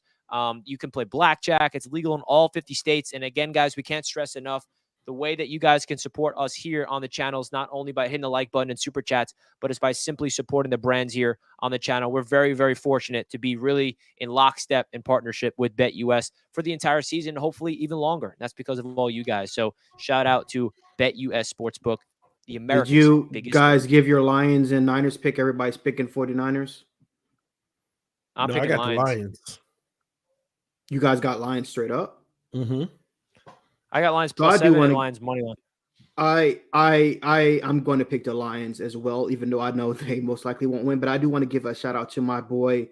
He's been on YouTube. I'm looking at his channel right now, man. He's been on YouTube for 9 years. His name is 313 Hitman. He has 625 subscribers, bro, and he's still making videos, bro. Over 523 videos. This man has been repping the Lions for a decade, bro, since I started on YouTube with various channels, and he's still going strong, man. Please support my boy 313 Hitman, man. He's like, I love Dosa Dion. Shout out to him, bro. But there's no Lions fan that I know that's been repping the Lions every single year. He's never missed a single week of repping the Lions for 10 years, bro. Wow. And I saw one of his videos, bro, where he was crying. And I'm just like, bro, I felt so emotional because I'm like, he's always told us one of these days, bro, before he dies, bro, before he kicks the bucket, them Lions about to do something. And this is the year, man. I am rooting for the Lions heavy. I'm like, they deserve it, bro. That fan base deserves it. They've gone through so much shit, bro. They didn't win a playoff game for 30 years. And now they're in the NFC Championship game, one game away from reaching the pinnacle of the NFL and in the Super Bowl. And if you're not a Lions fan, other than if you're an NFC North person that doesn't want the Lions to win, I don't see how anybody can root against Detroit, man. Dan Campbell, Jared Goff, it's really a Cinderella story. It really is. Like, I don't think anybody could have thought when Jared Goff went to Detroit, everyone thought he was going to be a bridge quarterback, and everybody thought that Dan Campbell, watching him on Hard Knocks, was going to flame out after a year or two. And to watch a female who's a female owner, right? Like, bro, you gotta give them some credit, man. Like, it's amazing what they've done, and it's not like they have done it with superstars. They've done it by the draft. Everybody thought Jahmyr Gibbs was a reach, and look at Jahmyr Gibbs. That is how you build a franchise from literally the bottom of, like, they were the worst. They went 0-16. Like, they were 0-16 like 5 years ago. Or 6 years ago, they were the first team to go winless, and to have that fan base now, and to have them at this moment where they're just one step away from reaching a Super Bowl is probably the greatest Cinderella story in the history of sports. The only thing I can compare it to is maybe Leicester City in the Premier League. For people that love soccer, Leicester City that won the Premier League about 4 years ago. That's like, this is probably the greatest Cinderella story I've ever seen, other than maybe even the Final Four team with the Nun. I think it was what was the name of that damn college team? Chicago Loyola or whatever. Even though they didn't win it, I know you're talking about. It's Chicago something. But man, I really want the Lions to win this game. Their fans have been very loyal, and I kind of wish this game was in Detroit, but I think it's going to be really sweet if Detroit can pull off this upset. Well, I agree.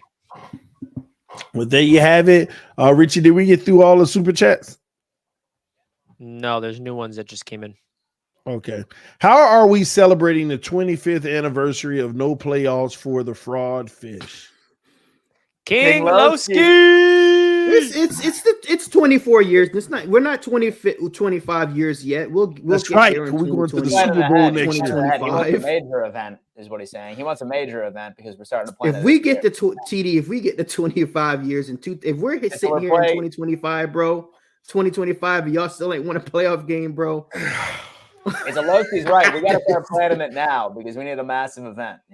We all have to like meet up or something at like the we can dude. try to meet up at the Dolphins stadium and try to hire some old Chiquista excavators. tribe. Yeah, and try to maybe lift the curse. Get some incense going around the stadium. You know what I'm saying? Plan a parade and try to lift this curse, bro. That's what the Red Sox try to do with Babe Ruth is they try to find his old piano and try to dig it out to try to lift the curse.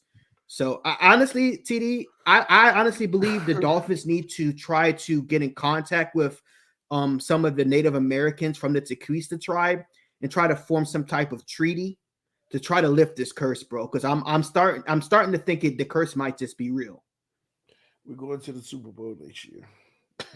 He's back. He's back.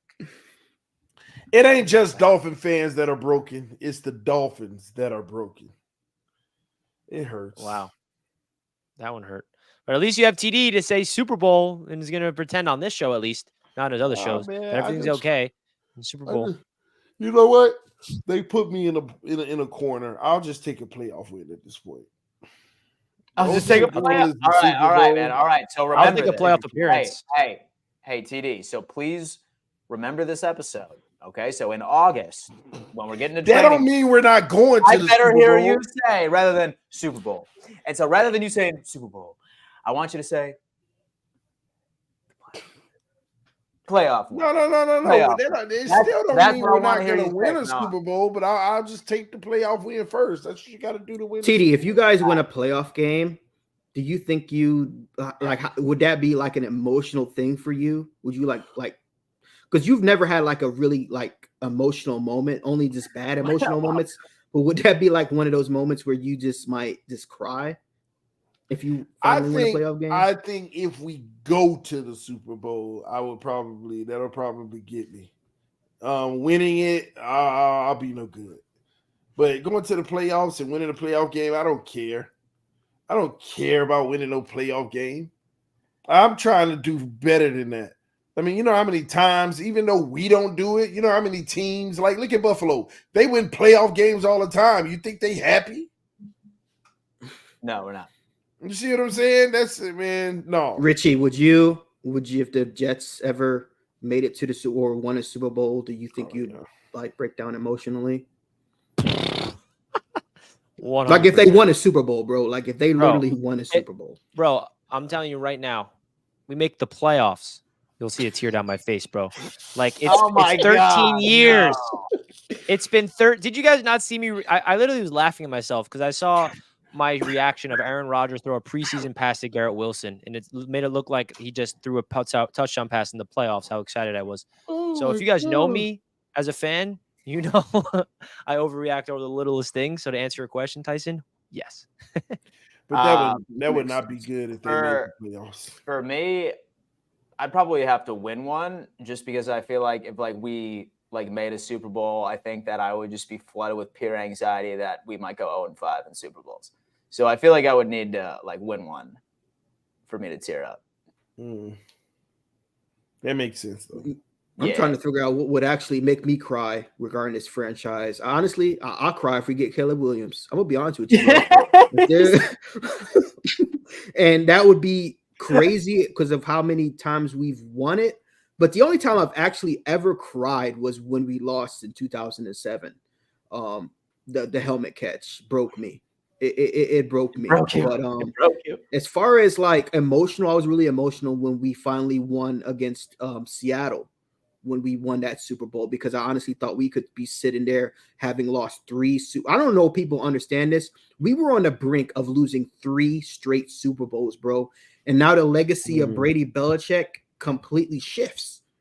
I'm telling you, bro, had we lost that Seattle Super Bowl, I don't know if we win another Super Bowl, bro.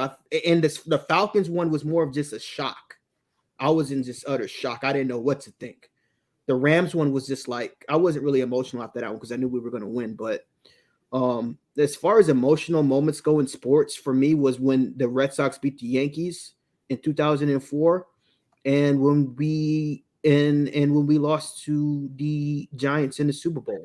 But those are my only two really emotional sports moments I can think of. But I will say this: I do hope, and as much as I hate the Dolphins and the Bills and the Jets, bro, I really do want to be here for the roundtable, just in case y'all do something like that. Because I just want to be a part of it, even if it's going to pain me if Miami does it.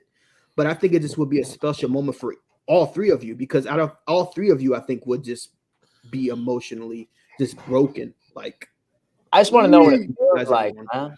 I just want to Bro, know what it feels I like. like forgot what the playoffs are. I mean, we're talking about I was 12 years old the last time the Jets are in the playoffs. Oh my So gosh. like, and I'll tell you this, I cried tears of misery in both of those playoffs, losing AFC chips games back-to-back years. So I don't know, man. Tyson's bringing me emotions that I'm like, hopefully one day we'll discover. You know what I I will say, realized? rest in peace, Rich. You probably noticed after the Jets beat the Patriots in the divisional round, there was a Jets fan who I think I don't know if he jumped off a bridge or something tragically happened. Do you remember a story like that? There was some Jets fan. If you look it up I in don't remember Google, you probably could find it. But there was a Jets fan that got pretty emotional over a divisional win, and unfortunately, it did cost him his life. Because that just kind of shows me like Jets fans, bro. If y'all ever get to a pinnacle like that again, bro, But when we I don't know beat how your like fan the base will Patriots react. when we beat Tom Brady Yeah, in the that's what I'm. postseason Yep. in Mhm. Foxborough, that was like the pinnacle of everything. Like, I was oh my never God. upset. I was never so. Listen, Richie, this is a confession. I don't think I've ever been more upset after a loss. I've never been more upset after a loss, because that was that Patriots team should have won the Super Bowl that year. I'm gonna be on. We would have stomped Pittsburgh. We would have stomped them, especially with our history with them. But I'm gonna tell you this much, bro. Richie, those two AFC Championship game appearances, you guys should have won both of them, because you had Manning on the ropes, especially in that first half. And if it wasn't for that first half, I think the Jets should have beat the Steelers too, because you guys came all the way back. And Mark Sanchez unfortunately made too many mistakes to dig yourself out of that hole. But you guys should have been to 2 back-to-back Super Bowls. And honestly, I think you guys could have won both of them because of what they played the Saints in 09. You guys could have beat the Saints. And who was the Packers? You guys could have, you guys probably could have beaten Aaron Rodgers. So, Bruh, I mean, dude, you bringing that back to my memory is just like driving me nuts. And I'm sure Bills fans can relate into a more extreme level of 4 straight Super Bowls. I'm over here crying over 2 straight AFC title losses. and even in 2004, Richie, when you guys lost against the Steelers, if you guys had won that game, I don't know if you beat us in AFC Championship game, but that's another game. The Pittsburgh seems to be like that one franchise I think you really must hate, Richie, because they've been, to do the whenever a terrible big towels, game bro. happens, they're in your way. No, 100%. I'll never forget when we lost to Pittsburgh. I was like, Ben Roethlisberger is like, I hate him more than Tom Brady. I literally hated the Steelers so much for that exact reason, and Peyton Manning. And that's what happens, man. That's sports, because those are the teams that bounce the Jets. And listen, I saw a stat and I posted on our community tab just to troll you guys, because it's so easy to troll you guys. I mean, come on now. That the New York Jets have more playoff wins than the Buffalo Bills and the Miami Dolphins combined since the Dolphins have been last won a playoff game. Take that stat as you will. I don't know. I mean, TD's got to mute when I say something about his team, but what do you think about when you hear that stat, Dan? That the Jets have more playoff wins than the Bills and the Dolphins combined in the last 25 years. Is that what you have to look up now, Richie? No, I didn't look up anything. It's just a stat that came up in my feed that I was tagged in. So the Jets do? So y'all have... Yeah. How many playoff wins is that? Yeah. How many? 6. Yeah, okay, they do. 5. Okay, we have 5. Okay. Yeah, that's not 6, Dan. Come on. I will say this: when the Jets make the playoffs, bro, they make noise. They make some noise when they get into the playoffs. Nobody wants to play the Jets when it's playoff time. Well, do you think they're actually going to make it next year if Rodgers is healthy? I'll be shocked if they don't make it. Bro, Why? If they don't make it, why? Because we won 7 games with the bottom, literally ranked 32nd offense in the league. 7 games we won. If that offense can just be middle of the pack with that defense, that is a 10+ win. Who all did you beat? Yeah.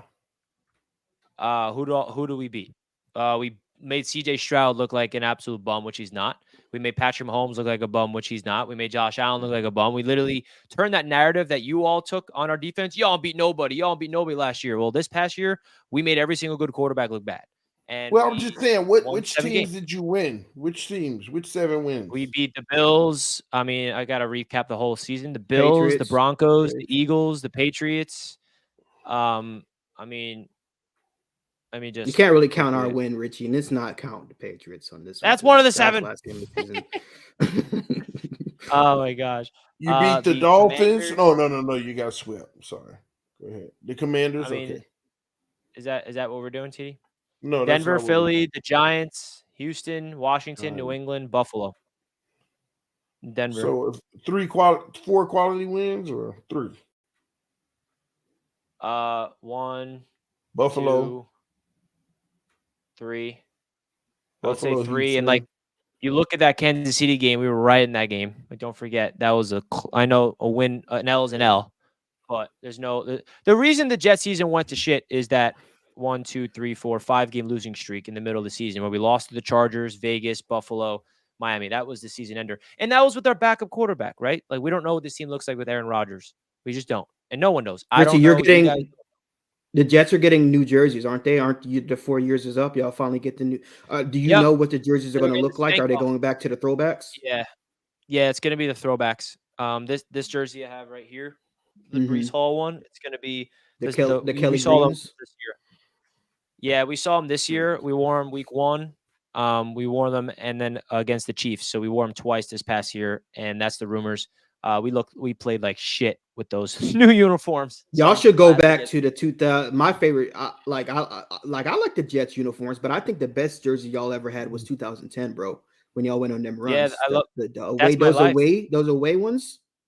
Yeah, I think you should go back to the jerseys back to when you were last successful. That's the way I think. I remember when the Bills had those trash jerseys, those dark navy ones. Dan, you probably remember those trash jerseys, bro. In the 2010s. Oh my, bro, what were y'all thinking with them jerseys? And so I got an Eric Moulds one actually.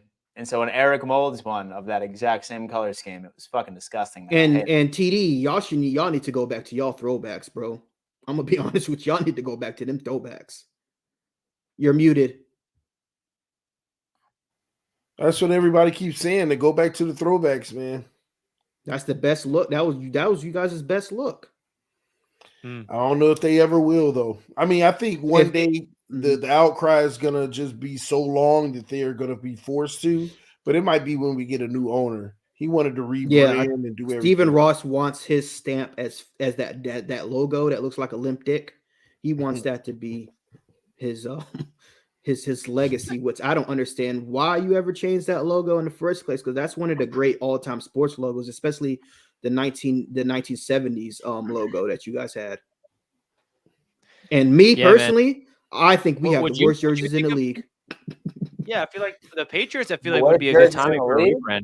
We need to go back to the throwbacks, bro. The red and white.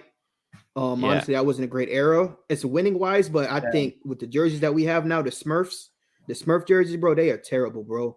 I hate our new jerseys. I can't. Next year we will get new jerseys. Not this year, but you know how Nike had. There's a rule. You have to have your jerseys for 4 years before you are allowed to change them.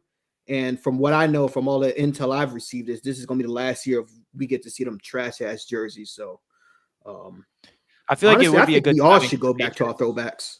The Bills throwbacks from the 90s, bro.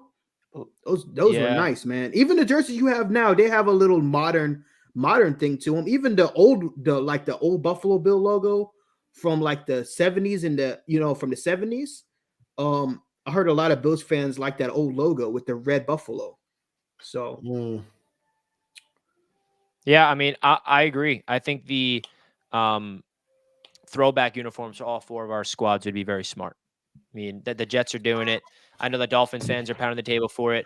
The Patriots would be like literally perfect timing to do it now with the new trajectory you guys are entering. And that was kind of what I was convincing myself when the Jets rebranded 4 years ago. Okay, it's a new era. Let's get rid of the old jerseys. We're going to be winning with this. What an idiot.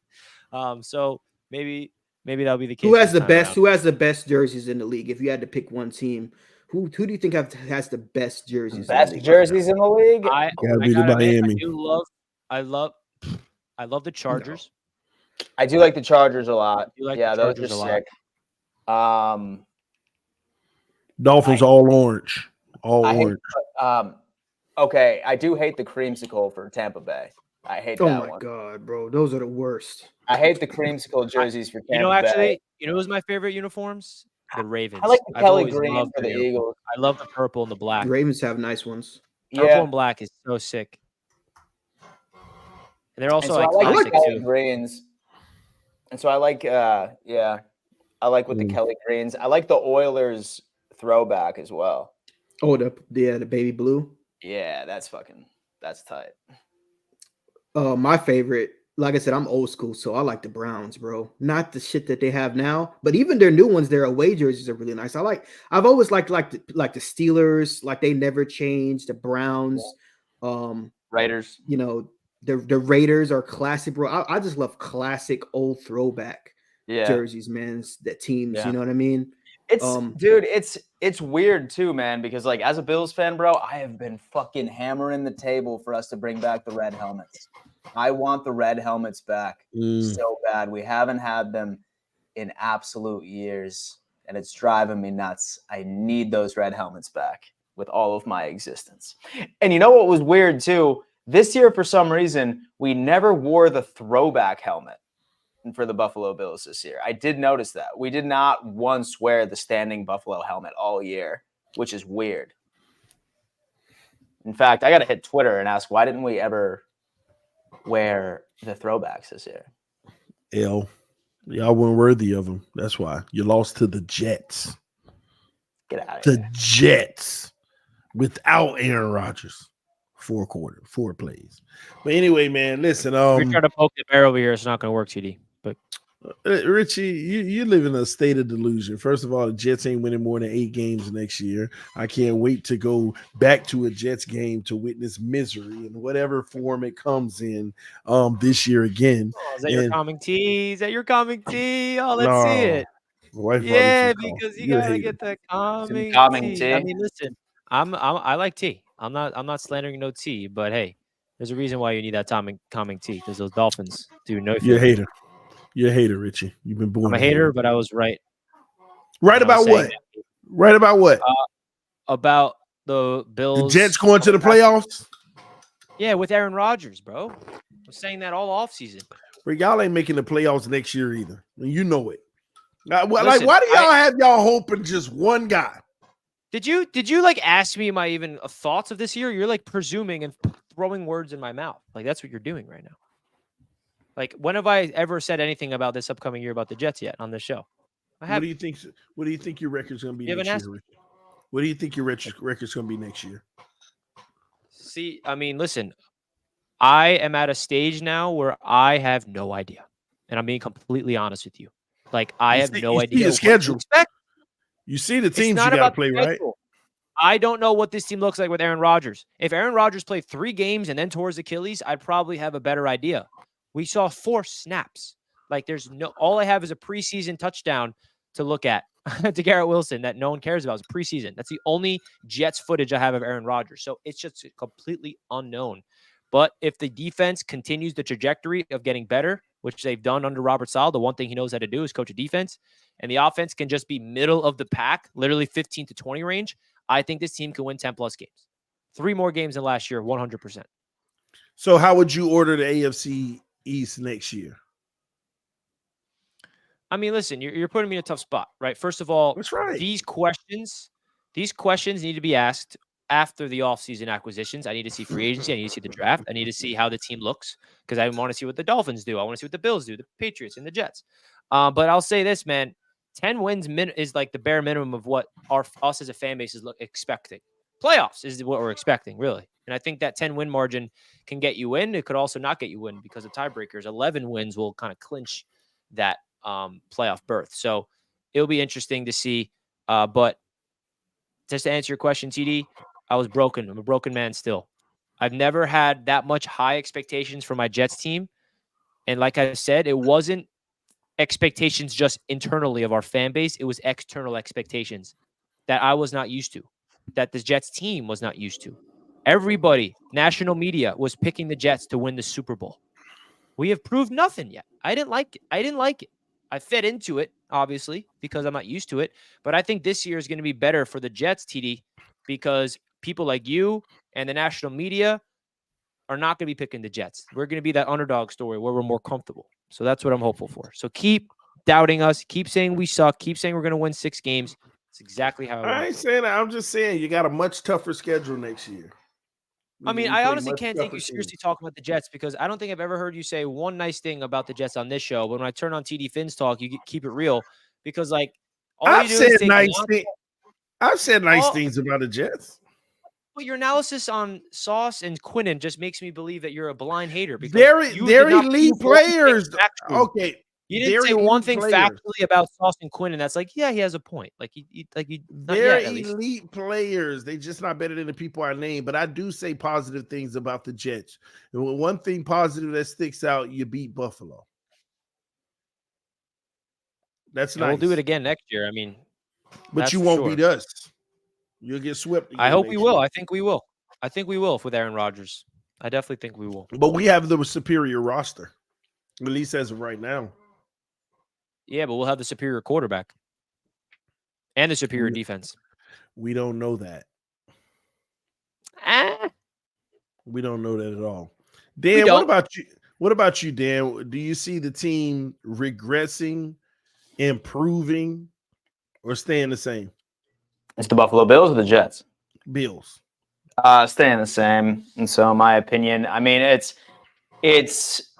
promising that we've got so much out of some of our younger players, like some of the progression we saw. I mean, for example, with Bernard, I mean, everybody was absolutely terrified of what our like linebacker room is going to be without Tremaine Edmonds. And fucking, let's just talk about Bernard absolutely stepping up right to the occasion. So as he continues to develop, and then also with Matt Milano coming back, that's going to be great for the defense. We have the majority of our, well, actually, we have all of our starting offensive line coming back, which is tremendous. We have all of our main playmakers from last year coming back. So I see us staying about the same. Like I just said, I think that we'll probably finish at around that like 11-6 or 12-5, but I'll probably know a lot more once the draft is over with and once, you know, with every other team in the division is finished up with their offseason. But I'd say probably about the same as far as what we should expect. Interesting. Yeah. Well, all right. Well, Richie, did you drop the link for the Patreon? I just did. All right, just cool. sent it in, man. Last the Patriots, baby. As a Dolphins fan, I would cry for 48 hours if we won a Super Bowl, dude. I think that's part of the conversation. Dude, I'd probably Harbaugh and Herbert. I mean, that's another team that I think we need to talk about for. I mean, the one thing that Herbert has been missing has been the coach. Yeah, absolutely. He's got it he now. has quite an interesting. He has an interesting cap situation over there too that he has to deal with, but so Harbaugh is a dog, man. We'll see if he can make the transition fast. That Dolphin fan. Thank you so much. That was Shedeur Sanders' picture. You seen it? Shedeur Sanders? Is that who you want? Is that who Miami fans want? No, I'm not in particular for. I mean, he's not entering the draft anyway. You know, I know. Just saying. No, he's staying. No. He's not eligible. All right, let's bring in the Patreons, but we first got Suzuki Gunn says, if Lamar Jackson wins the Super Bowl, will he be considered the second best quarterback? Yeah. No. Why not the best? Because he hasn't done what Mahomes has done to this point still. If he does it, he's still got a long way to go, in my eyes at least. But that's the point I'm making about Ramsey and Sauce. What's that? What? Okay, go on. Same point I'm making about Ramsey and Sauce. Sauce hasn't done nearly what Ramsey has done so far. He got a ways to go. But right now, if Lamar Jackson wins the Super Bowl, will he be considered the second best quarterback? That means the second best behind who? What do you think he's referring to? I'm assuming Mahomes, but it has to be. It'll make Lamar better right now.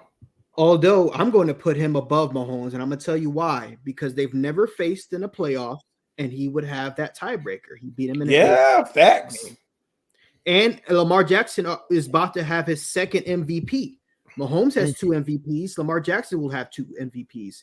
If he wins Super Bowl MVP too and beats him in the playoffs, I'm sorry, bro. I'm giving it to Lamar. I'm giving it to Lamar. People might think I'm like crazy, bro, but the only thing that separates them is Mahomes is, the accolades, game appearances and accolades. But Mahomes has also been in the league longer than Lamar as well. So I think he has a year on him, if I'm not mistaken. I think he has 1 year on him. But we'll see. Oh, if Mahomes win again. Oh. Y'all feeling like Brady, right? Like this is Tom Brady all over again. I'm gonna be honest with you, bro. If Mahomes wins Tom another Brady ring, reincarnated. I honestly, I don't even know what I'll say. But Tom Brady's if he win again didn't come until 6 and 7. Yeah, well, the only thing that Brady will always have over Mahomes is that he beat him in the Super Bowl and AFC Championship game in Arrowhead. Yeah, and I don't think Mahomes will reach 7 rings. I think he might end his career with like 4 or 5. I think he's gonna be over. He's gonna be over Manning. He's gonna be over Peyton Manning. He's gonna be over a lot of these like Joe Montana. I think he can't even claim Joe Montana yet either because Montana was 4-0 in Super Bowls. Yeah, he's got 4.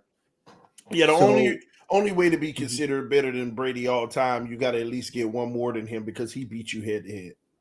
Yep. And he has to have the longevity of it too. And another thing Brady has that no one else has is he's won a Super Bowl with multiple franchises, right? And he did it in 1 year with Tampa.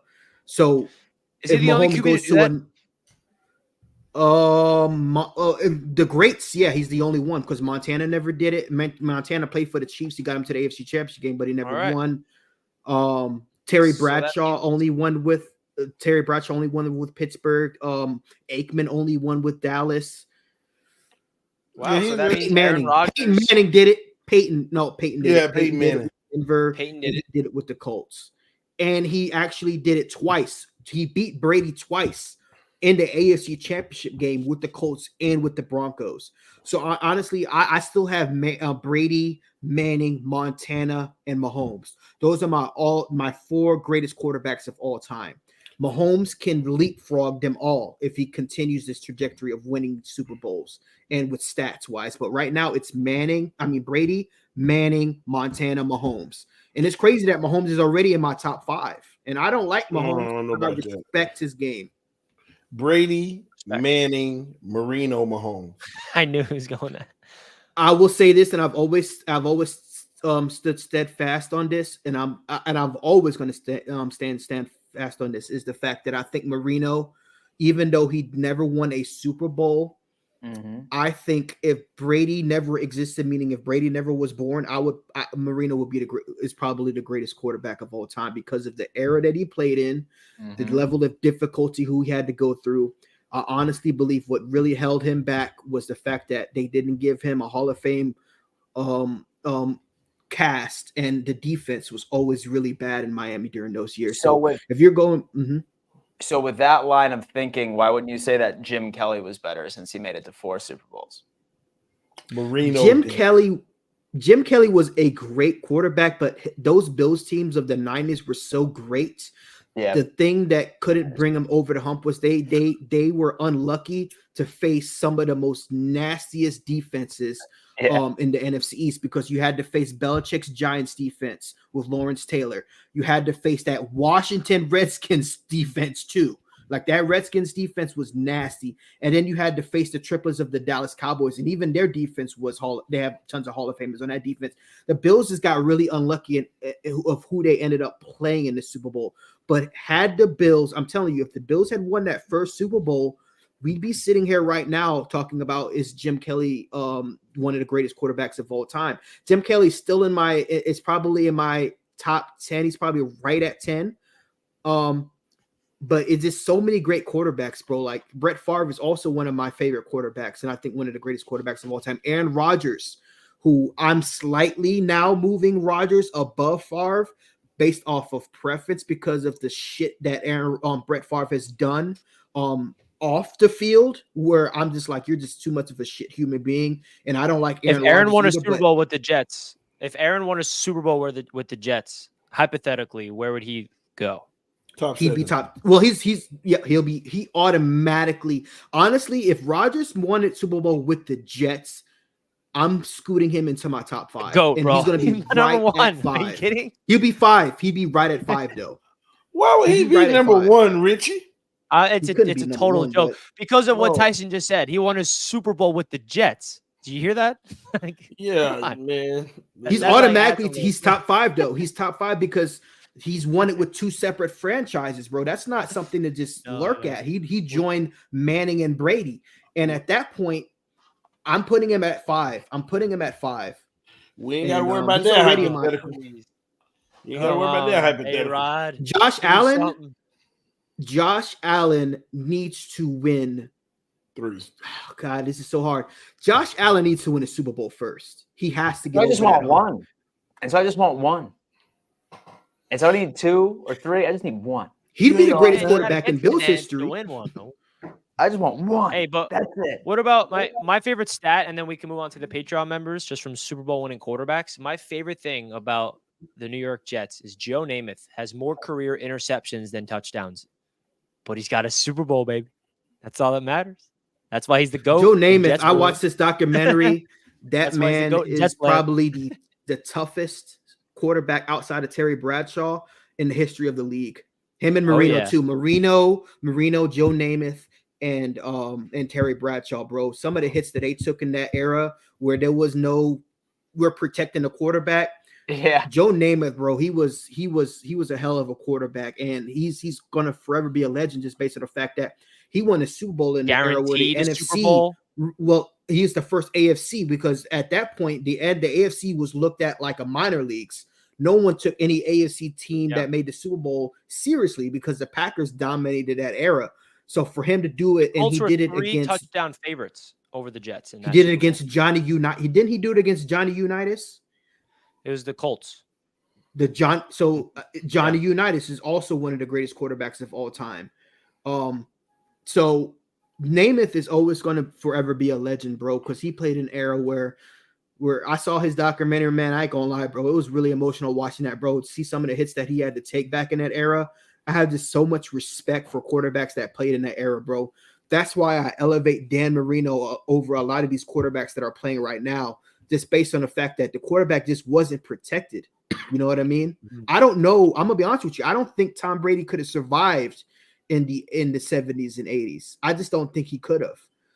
The one thing that Brady does have working in his favor, though, is he had 5 years where he played in an era where the quarterback also wasn't protected. And I've seen Brady take some of the same hits that we're all talking about here. So as long as Brady, people call Brady like, oh, he's so soft. Bro, look at some of the hits that he took early on in his career.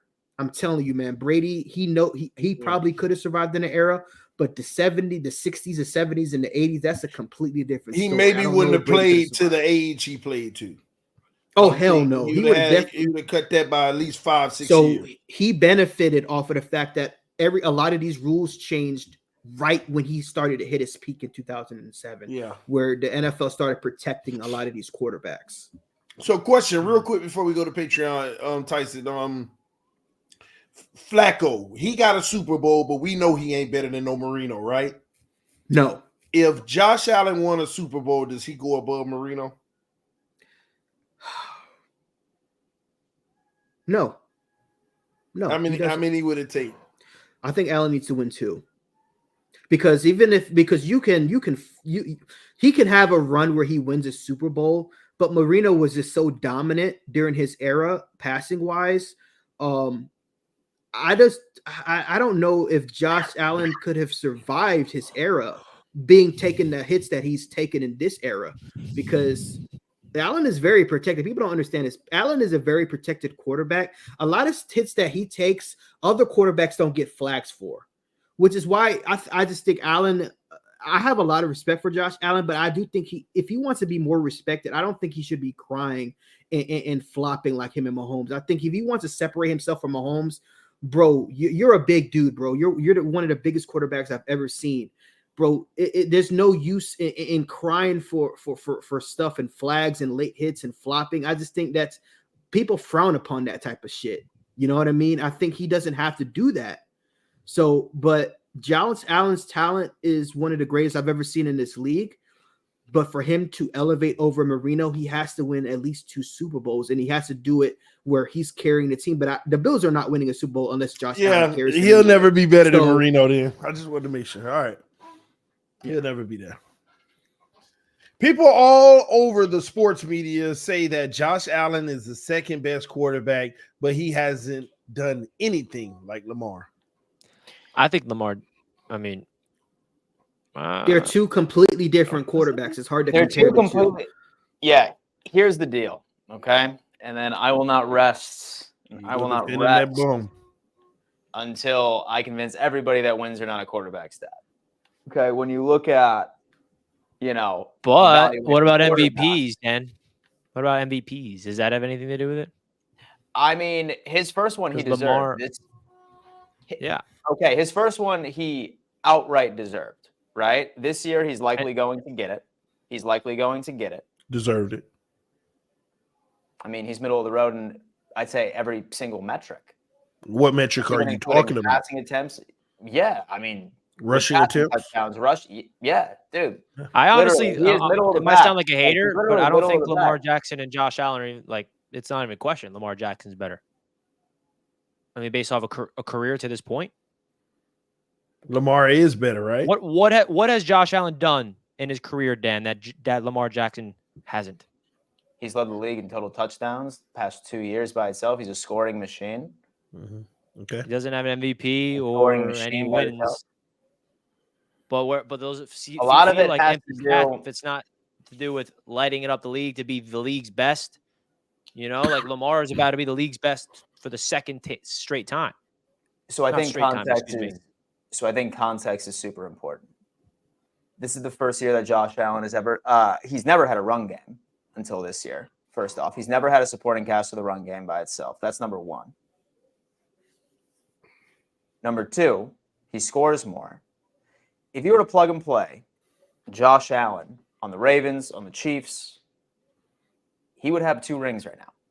No, he wouldn't. If Josh Allen was on the Kansas City Chiefs, he would have 2 rings. I guarantee you. I promise. I don't know about that. If Josh Allen was on the Kansas City Chiefs, he would have 2 rings. No. You cannot convince me otherwise. No, bro. Sir. It's no, dude, sir. it's true. You're telling me Josh Allen's the same quarterback than Patrick Mahomes? I'm saying that if he was in that environment, if Josh Allen was on the Cincinnati Bengals, but you're taking Mahomes. You're not. But that's telling me you're not giving Mahomes any credit for what he's doing. I'm giving him you're credit. Any quarterback it's him and Josh Allen that are the 2 best quarterbacks in this league. I'm talking about Josh Allen and Mahomes.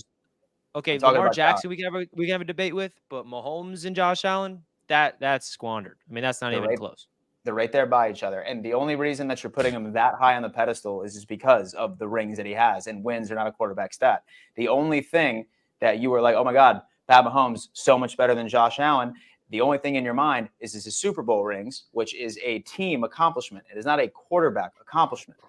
The hell it is. That's why everybody always puts Pat Mahomes. No. What the hell it is, bro? Same amount, Dan. Bro. So he has the same amount. Are you discrediting Tom Brady as the GOAT for 7 rings? Are you going to discredit Tom Brady?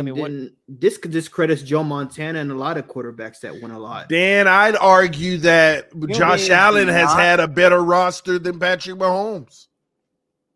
I wouldn't say that. Why not? Bro, Mahomes went, bro. When we were doing our previews, Dan, we already said that Mahomes is coming in with if you look at his receiving core, bro, you can't even tell me that this is the less even last year. You were saying about these Chiefs last week, and I was pressing you on it for a reason. So this is his first year with a lackluster receiving core. And by the way, second year, as far as when it comes into second year, he won his Super Bowl without Tyreek Hill. That was the whole narrative last year. He's not going to win without Tyreek Hill. He wins a ring. Josh Allen ended up having a way better supporting cast. Stephon Diggs hasn't scored a touchdown in the playoffs since 2020. He completely disappears because his quarterback underthrew him. That's the problem. Is that it's not. Josh Allen underthrew him on that deep ball Sunday. I know Diggs was a bum. You He are should have caught it anyway. absolutely nuts. No quarterback would have made a better throw than that. Oh, yo. Perfect That was an throw. 80-yard. Regardless, Dan, the throw that he no 80 yards. the throw I'm not that he saying underthrew on that third down, Dan, where we seen Josh Allen make that throw 1,000 times, bro. He underthrew that. Who was he did? What was the receiver that he underthrew? He got hit. He got hit. I've seen Josh Allen get hit and he makes that throw, Dan. No, he got hit, Dan. But what I'm saying is Josh Allen, usually that doesn't bother him, bro. That usually doesn't bother Josh Allen. Listen, here's the deal. The pedestal that this man is put on and the amount of criticism and the microscope that everybody on earth puts under Josh Allen is so absolutely absurd. Okay? They cherry pick a damn play and nobody on the Bills is allowed to make a play besides Josh Allen. The dude accounts for 87, 88% of all offensive success by itself. Last time I checked, there are 10 other men on that offense that can make a fucking play. Hold on, Dan. There was 3 deep balls that were dropped, one of the 2. Like, I'm getting sick of the Josh Allen slander. I have been the person that have come out. I blame Josh Allen during week 1, and so when we lost to the Jets. But if anybody has the audacity to come on and tell me that Josh Allen was even anywhere close to the reason why we lost to the Kansas City Chiefs last week, I'm going to blow a gas. Nobody's saying that, Dan. What I'm saying is the reason why people do this, because they only do it to great quarterbacks, right? They only put this type of pedestal on great quarterbacks because everybody sees what type of great quarterback Josh Allen is. He has to be great to the point where he has to elevate, no matter if teammates are dropping the balls, he has to perform to a higher level, a higher standard than a lot of these other quarterbacks are not held to the same standard because we know how great Josh Allen can be because we've seen it. So the fact that he wasn't Superman in that game, that's the reason why he's getting this type of criticism right now, because he had Mahomes where he needed him to be, bro. You had him at home. Mahomes wasn't, the Chiefs haven't been looking good all season. This was the year to get Mahomes. And if Josh Allen had pulled it off, Dan, we'd be all sitting here praising Josh Allen. The whole media would be praising Josh Allen. We would probably be having a debate. Is Josh Allen elevated over Mahomes? You have when you fail, this is what happens. This is what happens. Peyton Manning dealt with the same criticism when he couldn't get past Tom Brady. But once he got past Tom Brady, bro, and won that ring, and then won that second ring over Tom Brady in the AFC Championship game, now you see the legend that is Tom Brady, bro. You should want this type of criticism because in the future, when Allen eventually does get over that hump, you're going to want all that praise for him. Hey, but no, Dan going to sit here and lie to our face and try to make it seem like Josh Allen is criticized more than Lamar Jackson. Oh, dude. You're going to sit here and tell me that? Yeah, that's definitely not true. And so you just Lamar is probably the most disrespected NFL. So I didn't say that Lamar was not disrespected. You said Josh Allen was. I said Josh Allen is better than Lamar Jackson. That's the only thing I said. But you said he was the most criticized quarterback. So, well, I mean, not so much this year. No, Dan. Lamar Jackson has received more. I heard people not even get credit for even last week's game. Yes. Yes. Oh, he didn't. Lamar any? Yeah, talking about he didn't do much. He had 160 yards. Patrick Mahomes only had 222. Josh Allen only had like 189. And Lamar Jackson rushed for 100 with 4 touchdowns. And they still trying to find I am a witness to Lamar Jackson slander. Why? Because I coined this fool Lamar running back Jackson for a reason with the 13 Wonderlic score. I'm the man. I used to be a Lamar Jackson hater. If Lamar Jackson comes out here on Sunday and shits his pants, bro, you're going to see the wildfire that's going to happen on social media. This man will get drugged up and down social media if Lamar Jackson does not perform and Mahomes wins that game. You want to see somebody and everybody turn against Lamar Jackson? Let him come on Sunday and have a shit game. You're going to see the difference between the Josh Allen criticism and the Lamar Jackson criticism. And it's true, bro. Lamar Jackson does get a lot of criticism, bro. He does. So much. Way more than Josh Allen. If Lamar Jackson has the game of his life and loses, it's going to be a Lamar Jackson negative spin. I guarantee you that. And we'll finish off with this because we have Patreon members patiently waiting to bring it in. And I'll say you this, Dan. If Josh Allen does what he's been doing throughout the rest of his career, goes to the playoffs and leads the NFL in touchdowns to lose in the divisional or to lose in the conference, You can bring up wins, losses, and a quarterback stat all you want. He will never, ever be in the GOAT conversation until he wins Super Bowls. So whether that's on his doing or the organization's What doing, pisses me off he'll is that never get on the level of Mahomes. He'll never get on the level of the great all-time He's greats Phillip Rivers behind right him. now, bro. What He pisses needs me to off win is rings. that, like, people act like there's a massive gap between Josh Allen and Patrick Mahomes. When you look at the 2 playoff games, why did the Buffalo Bills lose both of those games? 13 seconds. Who was at fault for 13 seconds? The Buffalo Bills defense. Who was at fault for this past Sunday? The Buffalo Bills defense not being able to stop a fucking nosebleed and our special teams going into it. Josh Allen, Dan, okay? But there's a winning Josh like Allen-led energy that Buffalo he Bills brings. have the best record against the Kansas City Chiefs. I'm Josh done. Allen-led Buffalo Bills. Dude, I'm how done. come Best Josh Allen record couldn't score a against Kansas touchdown City on that Chiefs going drive? into it. I'm done. Dan Mitchell. If Josh Allen wants to telling be you a one of the fact. good, Dan I'm Mitchell. telling you a fact. If Josh Allen want to be one of the greatest of all times, make the Back it throw to up. Shakir. Make the throw to Shakir. Dan, Just make the the throw ball. to Shakir. Listen, you can Ignore Dan. this stuff. Dan, Don't you can focus- blame the defense all you want, but at the end of the day, bro, the ball was in Josh Allen's hands to win the game. Now, the first one, I give you that one. The divisional round, that wasn't on him, right? Because he didn't get the ball at overtime, and that was crazy from him. But bro, this last game, dog, he had the ball in his hands to go down and win that game, and he failed. I don't care if he got hit and he underthrew it or what. There was plays to be made, and I looked at the all 22. I looked at it just because I wanted to see, am I just tripping here? But there was plays to be made, bro, to other receivers that he just didn't look at because Josh Allen's that type of quarterback. He's a home run type of quarterback, bro. He always goes through the for the home run. Dan, we're not saying this, bro, to hate on Josh Allen. This is purely factual. Any quarterback would have gotten that same amount of criticism. Brady's gotten that same amount of criticism in playoff games as well. This isn't a Josh Allen exclusivity of him getting the blame for that. Josh Allen deserves the blame. He doesn't deserve the entire blame, but when you have the ball in your hands, you're expected to go out there and perform and win the game for your team, Dan. That's all we're saying, bro. If he would have made that throw and y'all would have won, he would have gotten the Omega credit. He's the great. He's better than Mahomes now. Listen, there's so many things that go into context by that.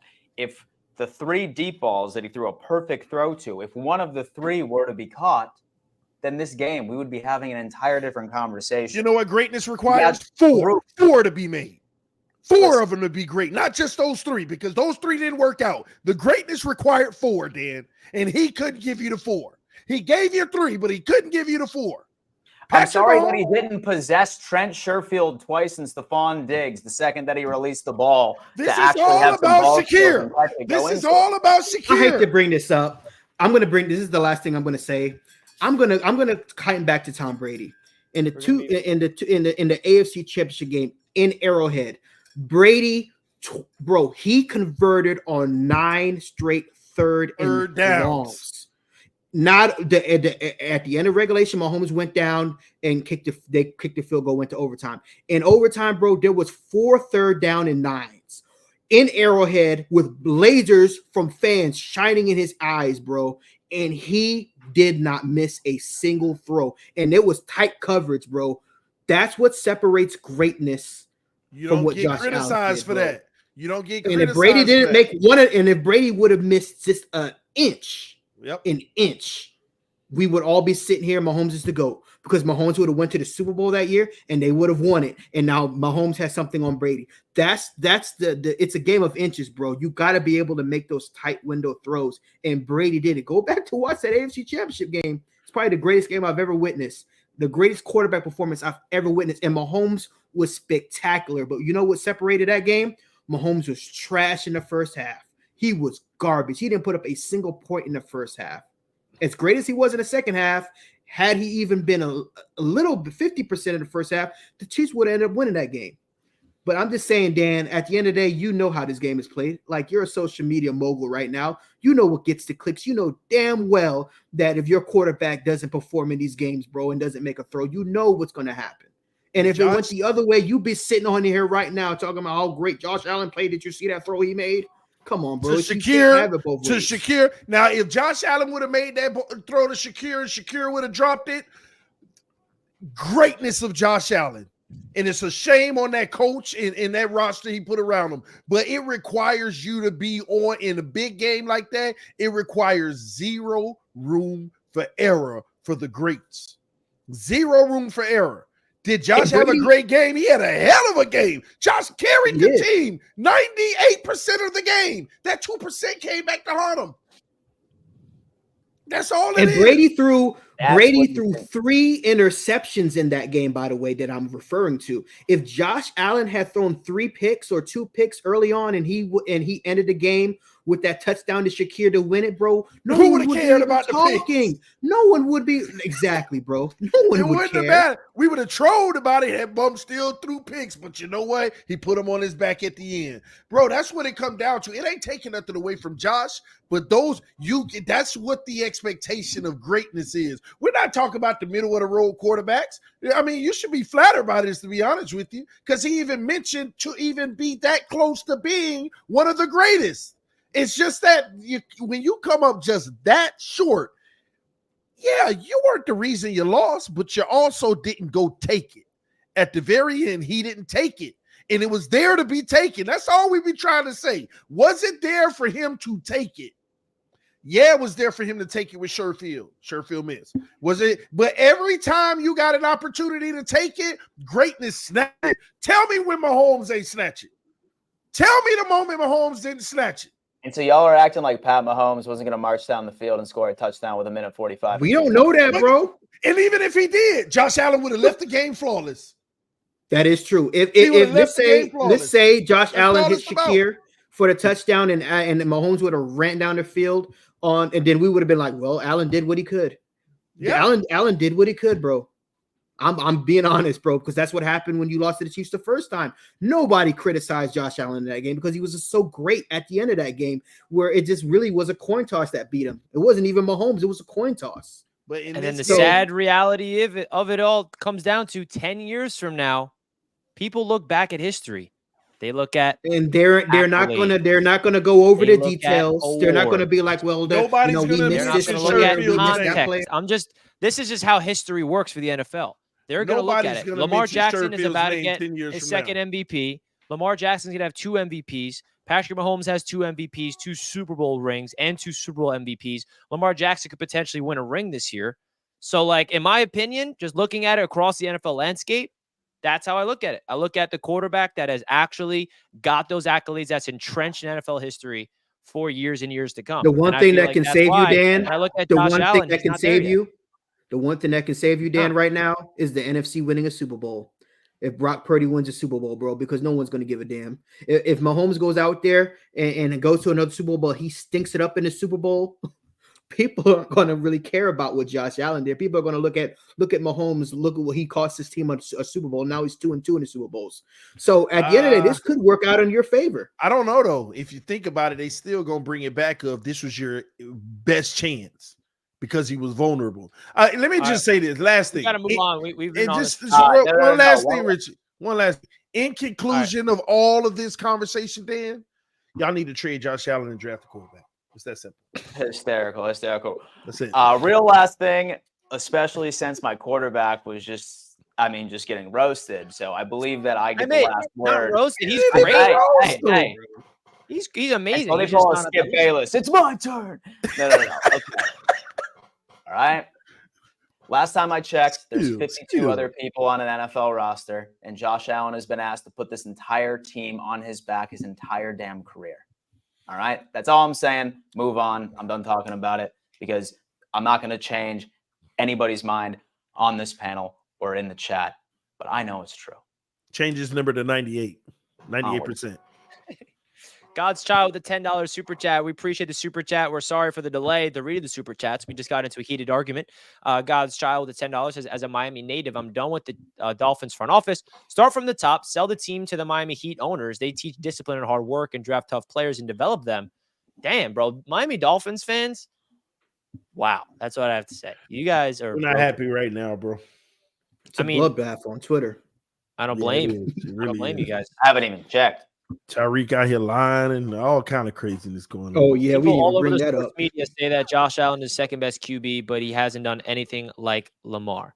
Yeah, that's my point. And so we already read that. And So that's what started the debate. Yeah, let's not get over that. Well, again. no, this And sparked the started debate. again. No. This one sparked the debate, and then he sent a second one. So we had to read it. Yeah, let me read on this point. No, Yeah, this is different. Come on, TD. Break it down. No. People all over the sports media, well, never mind, Richie, took it off. People all over the sports media say that Josh Allen is the second best quarterback, but he hasn't done anything like Lamar. I thought we read that playoff wins. For how long? For now, that's all that matters. All right, let's get into the Patreons.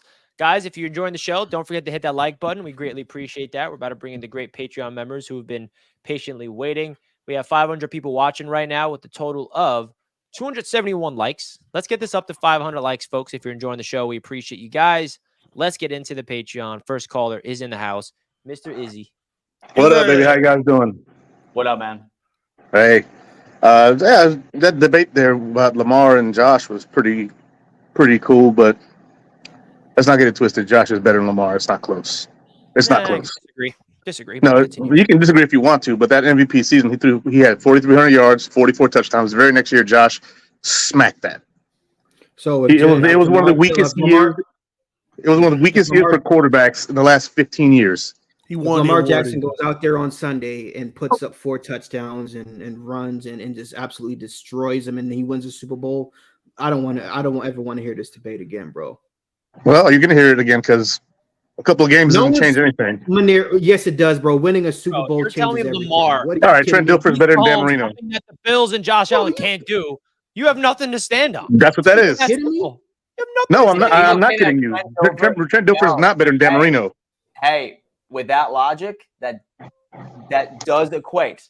If that's what you guys, but he's comparing Lamar Jackson to Trent Dilfer. Is better than Dan Marino. No, I'm not. I'm comparing Dan Marino and Trent Dilfer. I'm comparing Josh Allen and Lamar Jackson. Oh yeah. Oh, dude. So if Lamar Jackson beats Mahomes, we're not comparing. That's the logic that's being used here. We're not comparing only Super Bowls. The entire resume. Josh doesn't even come close. So then just he does because he has way better numbers than Lamar Jackson, and he's MVP. not. 2-time the best player in the NFL. What is this man is about MVP? To be. Really, he's the best player in the NFL this year. I don't get. He about to cut it out. They're about to vote him that, but he's not that. Oh, bro, my! He's not that. Like he's not. Easy, answer the all question. Of a sudden, all pro doesn't matter. Which question? Like Which all question? pro doesn't if matter. Lamar Jackson, all pro does matter. They do matter, but that's not everything. It's the best quarterback in the NFL. Izzy, answer the question. No, he's not. I want to hear his answer. If Lamar Jackson. This is a hypothetical question. Ridiculous. If Lamar Jackson goes out here on Sunday and performs to the level that the media expects him to, beats Mahomes, goes to a Super Bowl, wins Super Bowl MVP, he would have two regular season MVPs, Super Bowl MVP, and have a ring over Lamar. Over Josh. Assuming he wins the Super Bowl MVP, that would be an assumption. This is a hypothetical question. I'm giving you a hypothetical. Would you then what would your argument be for Josh Allen? My argument would be he'd be in the top 3, and it would be an argument at that point. But as of right now, it's not even arguable to me until that happens.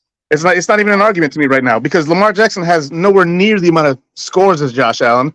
He has nowhere near the amount of playoff wins as Josh Allen. He has nowhere near the accolades of Josh Allen. And to say that he's more criticized blows my mind because for the last 5 weeks, Lamar Jackson's been the most praised quarterback in the NFL. Because he's been the best quarterback. He's got 29 touchdowns. Josh Allen has 15 more touchdowns than this guy. Just because the man lead his team all the way to the 3-yard line and hand it off to the running back, just because he ain't got as many touchdowns because he do that? That's what he does. He take his team all the way down the field. First thing he led to Edwards. Really? So his running backs aren't busting off 43-yard runs. They don't have defense. That defense isn't carrying that team with the best scoring of the whole league. You're missing the biggest. This is it. Let me just say this: you're missing the best scoring defense in the NFL. He's being carried. He's being carried, bro. He's being carried. Component here. Bro, Josh Allen been carried this year. No, he's not. By what? By The what? big, the why By is who? bro? By who? Who's carrying Josh? A running back, a rookie tight end, and a second-year slot I'm receiver. talking Who's carrying Josh? I'll wait. I'm talking about your defense. I'm talking about your defense. My defense. Your defense is carried the Buffalo Bills. Your defense. The Bills' defense has been injured the whole year. Your defense still carried the Buffalo Bills. And if Josh Allen doesn't put up 45 touchdowns this year, we're not in the playoffs. Josh Allen didn't come active until 6 weeks into Lamar Jackson didn't even have his number one weapon, Mark Andrews, the entire year. He lost his whole okay. this Sunday, He lost his They gave him flowers.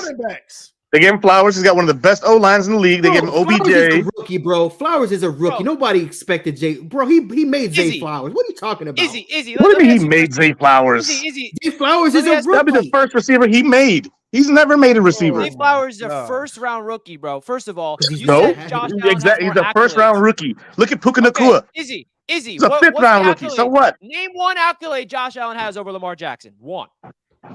Way more touchdowns than Lamar Jackson. How many? Way more scores. No. How many? You know what else he has? Way more interceptions. Scoring's Not even close. Yeah, but scores matter more than interceptions. I'll take 5 interceptions and 3 touchdowns if it's winning. Josh Allen, 18 You know what's picks. funny? Lamar Jackson, 7 interceptions. There's a reason why he's a Lamar Jackson has more than 7 interceptions. He had 7 this year. Go check it up. 7 interceptions. Okay, I'll look it up. I'll pull it up right now. Lamar Jackson has had 13 interceptions. Hey, he had at least 13.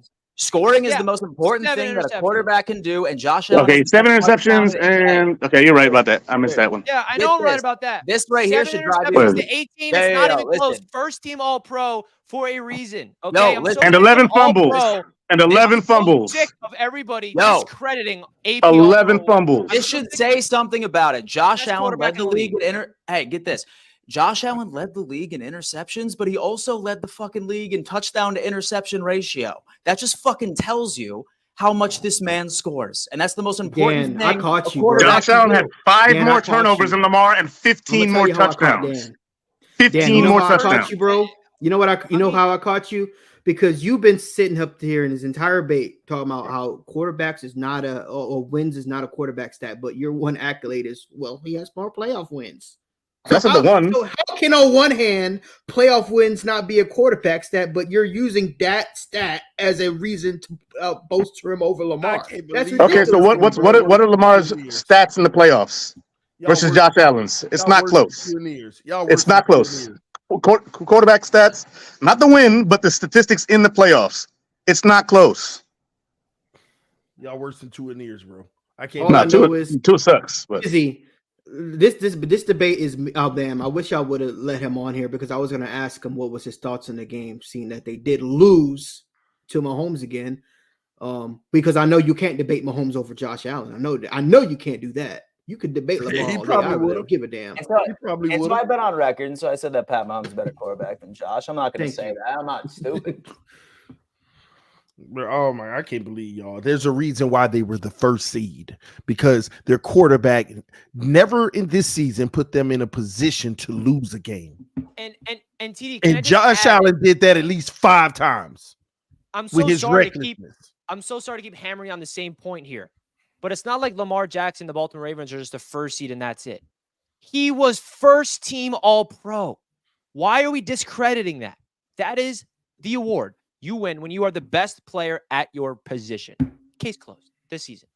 The most first team All-Pro as a quarterback in the AFC and a loaded AFC. All-Pro. NFL. It's NFL All-Pro in both conferences. That's what All-Pro is. So that's my point. And people keep saying, like, discrediting this man. It's not just people here. It's across the NFL. No one's discrediting Lamar Jackson. What's up? I guess you back with the McDermott sucks, right? I guess. I mean, I've been on it the whole time. Just because I was cheering for my team to win, didn't think he sucks. Well, that's true. You've been very consistent, Andy. You never said you love Sean McDermott, even to this week. Never will. Andy, give us your take on this crap, this Lamar Jackson, Josh Allen. Okay, here's my thing. At this moment, I would take Josh Allen over Lamar. But if Lamar can go and beat Patrick Mahomes, that's an entirely different conversation. That's how I put it. That's why my hypothetical. But let me ask you, would Lamar have beaten Josh Allen? He hasn't. They have Josh has Bro, a head-to-head playoff win. I'm talking about this year. Oh boy, go back and watch the highlights of that game, bro. Josh Allen had nothing to do with that win. That was all Buffalo defense, bro. I mean, to be honest though, it was one of those like hurricane games. Like it was terrible. Exactly. Justin Tucker missed 3 fucking field goals that went off the fucking uprights and shit. Like nobody could have done anything in that game, but it still counts. Yeah, it counts A win's as a win. W. But again, with Dan, quarterbacks are on a win stat. So, I mean, right? playoff head-to-head wins is what I. And that's Okay, what so now- that's what I go by. Okay, so regular season wins head-to-head don't count. It's only playoff head-to-head. I mean, playoffs is when it matters. That's win or go home, right? I mean, that's when it should matter. That's why Mahomes is better because somehow because Sean McDermott is the Tua of fucking head coaches. He's good enough to never be fucking good enough. That's why we can't get over the hump. Because you take your $250 million quarterback to run a fake punt with a guy that probably should have been cut on the offseason. But because of what happened to him, they can't have the backlash happen, so he made the team. I mean, that's real. How on a 4th and 5 you're gonna not trust your $250 million quarterback to a guy who couldn't probably make the team, who shouldn't have made the team, had what happened to him last year not happened? You're going by that fake punt, but then like I stated before, Josh Allen had the game in his hands at the end of the game. One time, because yeah, but I mean, because the punt didn't do anything for you because the Chiefs fumbled it in. Yeah, the luckiest thing in the goddamn world is that idiot fumbled the ball out of the end zone. Yeah, and they gave Josh Allen another chance. That shouldn't have happened. And had Diggs made the fucking catch, the 65 fucking yard dime that he put in Diggs' hands that he somehow drops. Never want to hear a word out of his mouth again. I'll take him. You gonna get Gabe Davis? In fact, I fucking gladly hand you Gabe Davis because when it matters most, he gonna run the wrong route. So that's funny. That man hit runner 4 touchdowns in that playoff win. He had one good game, bro. He had one really good game. It's an all-time because nobody was. Game. Yeah. And he ain't done shit since then. So fun fact. So the Ravens were 3rd last in the league for overall pass yards this year. And they were, 2nd in the league for rush yards.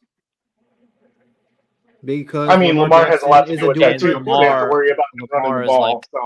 I mean, come on, man. Yeah. Of course they are. Lamar Jackson's on the team. Exactly. It's not like he was handing it off to freaking Eddie George. Well, yeah, McDermott should be fired for that fake fucking punt call and 13 seconds and all the other shit. I don't know what some Bills fans need to see for him to lose it every year. We're going to be in the same situation next year. We're going to go beat the shit out of somebody in the wild card, make the divisional, see Mahomes or probably Burrow, and defense going to disappoint because you got a lot of work before you can get that far. Hey man, listen, bro.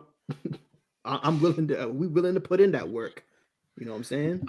What a spicy night on the roundtable, man. By the way, this is the first episode. Well, technically the second, but the first main Wednesday night episode of the off season for all 4 of our teams. So this is just get started, Dan. I told you it's a new arc. Come on, baby, put those fists up. These Allen ears out here, man. The Allen ears. Allen Akbar. I just came in after you just said that, not to Eric, and I'm dying. But hey guys, yeah, what timing? So I will say the first one, Izzy got me heated a little bit because of what he was saying. Then the other guy calmed me down a bit. But I still want to say, the fact that he was saying that he probably got on Twitter just shows that Lamar Jackson is probably one of the most criticized QBs in the league today. There's been literally like a whole entire thing of, oh, is that QB enough for you? QB-ish enough for you? Like, did anyone else remember that whole meme? Like, I remember. Is that QB-ish enough for you? Because everyone has been saying, no, he's a running back at the QB position. He's a running back at the QB position. Who else gets that shit? Who else gets that type of criticism? It's not Josh Allen. It's not Josh Allen. You can't say that. You can't say that's Josh Allen. No one said that Josh Allen is a running back at QB position. You can't. No one said that. Only about Lamar Jackson. Only about Lamar. And then you were talking about Trent Dilfer. The fact that you even talked about Trent Dilfer. Trent Dilfer was not even in the discussion to being a good quarterback. He wasn't even in the discussion. When he was in Tampa Bay, he never got into MVP conversation. Not even close to being in the top 50 QBs. And you're putting him in the discussion of Lamar? Of Dan Marino? Get out of here. Like, you could have said Randall Cunningham. I like this, LaSalle. You could have said Randall Cunningham or who else was like that type of quarterback at the time? Drew Bledsoe. You could have said any of those guys, but you take Trent Dilfer? That's disrespectful in itself. That's disrespectful in itself, bro. You can't. That's disrespectful. And LaSalle, you're right. I just thought about it. Josh Allen only get criticized during one time of the year, and that's the playoffs. Lamar gets criticized all year. They doubt him all year. The only time anybody's saying something about Josh anyway is in the playoffs, because that's where it always happens. So, true facts, man. Like I like Josh Allen. Josh Allen looks like a great quarterback, and he has my last name. So hey. I like Josh Allen. But to say that Josh Allen is way more criticized than Lamar is just ridiculous. It's just ridiculous. And then I want to go at TD a little bit here as well. Vic Fangio, he ditched your team because he want to go on a better one. Hope that goes in your head well enough, because that is what your team is. It's just not good enough to even have a top coach Super Bowl in your. No, you're not going to no Super Bowl, no, man. LaSalle, you got him. LaSalle, you hear what he just said? That just means you got him. When he goes to Super Bowl, I don't want to say this one thing. You got him. I want to say this one thing. Because he was talking to you about predictions. I got a prediction for you. The Dolphins this year will be last in the division. Because how the hell are you gonna get better? As long as the Jets in the division, we can't be last. How in the hell are you gonna get better? The Patriots are gonna get better. The Bills, they're not gonna get better, but they're gonna be good enough with Josh Allen. Us, we got Aaron Rodgers. We don't know if we're gonna be good enough to go to the playoffs, but we hell no. You're not gonna get better with any single position on the defensive side because of your effing cap space. So you are gonna be last in the division. It's not even gonna be close. Last in the division, LaSalle's bold prediction. Can you imagine that turn of the events? That means, you know what that means, Tyson. It ain't you.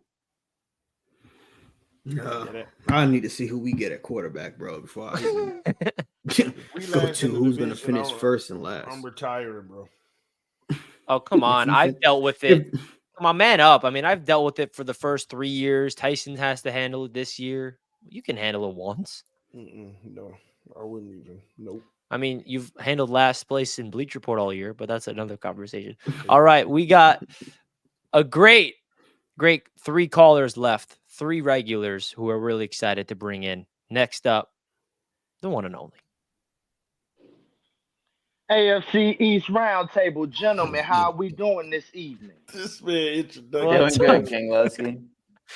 Look at TD. He already knows what's now that we got the pleasantries out the way, let's get down to business, baby. Yeah, Dan Mitchell. What happened, my boy? You over there with your hand on your head like you got a headache over there or something. What's up, Dan Mitchell? Up there speaking that black. I don't want to hear nothing from you right now. I'm talking, son. Up there speaking that blasphemy, talking all of that Josh Allen talk, knowing he trash, ain't won nothing, ain't proved nothing. Got up there, got the audacity to talk about Lamar Jackson, MVP, talking about he better. Boy, you done lost your damn mind. Stop talking that blasphemy. What's wrong with you, damn Mitchell? Hey, TD. Boy, you done lost your damn mind, too. You No, better I get ain't. some tequila No, in I that ain't. damn common tea. No, I Because ain't. you done lost your damn mind About talking what? about some cue ball. Boy, ain't no way Wilkins better than cue ball. Let him Cue go. ball is that Oh, my dog. You God. done lost your mind, boy. So yo, we're not gonna let that blasphemy go by. So, hey, TD, y'all so trash and fraud, bruh.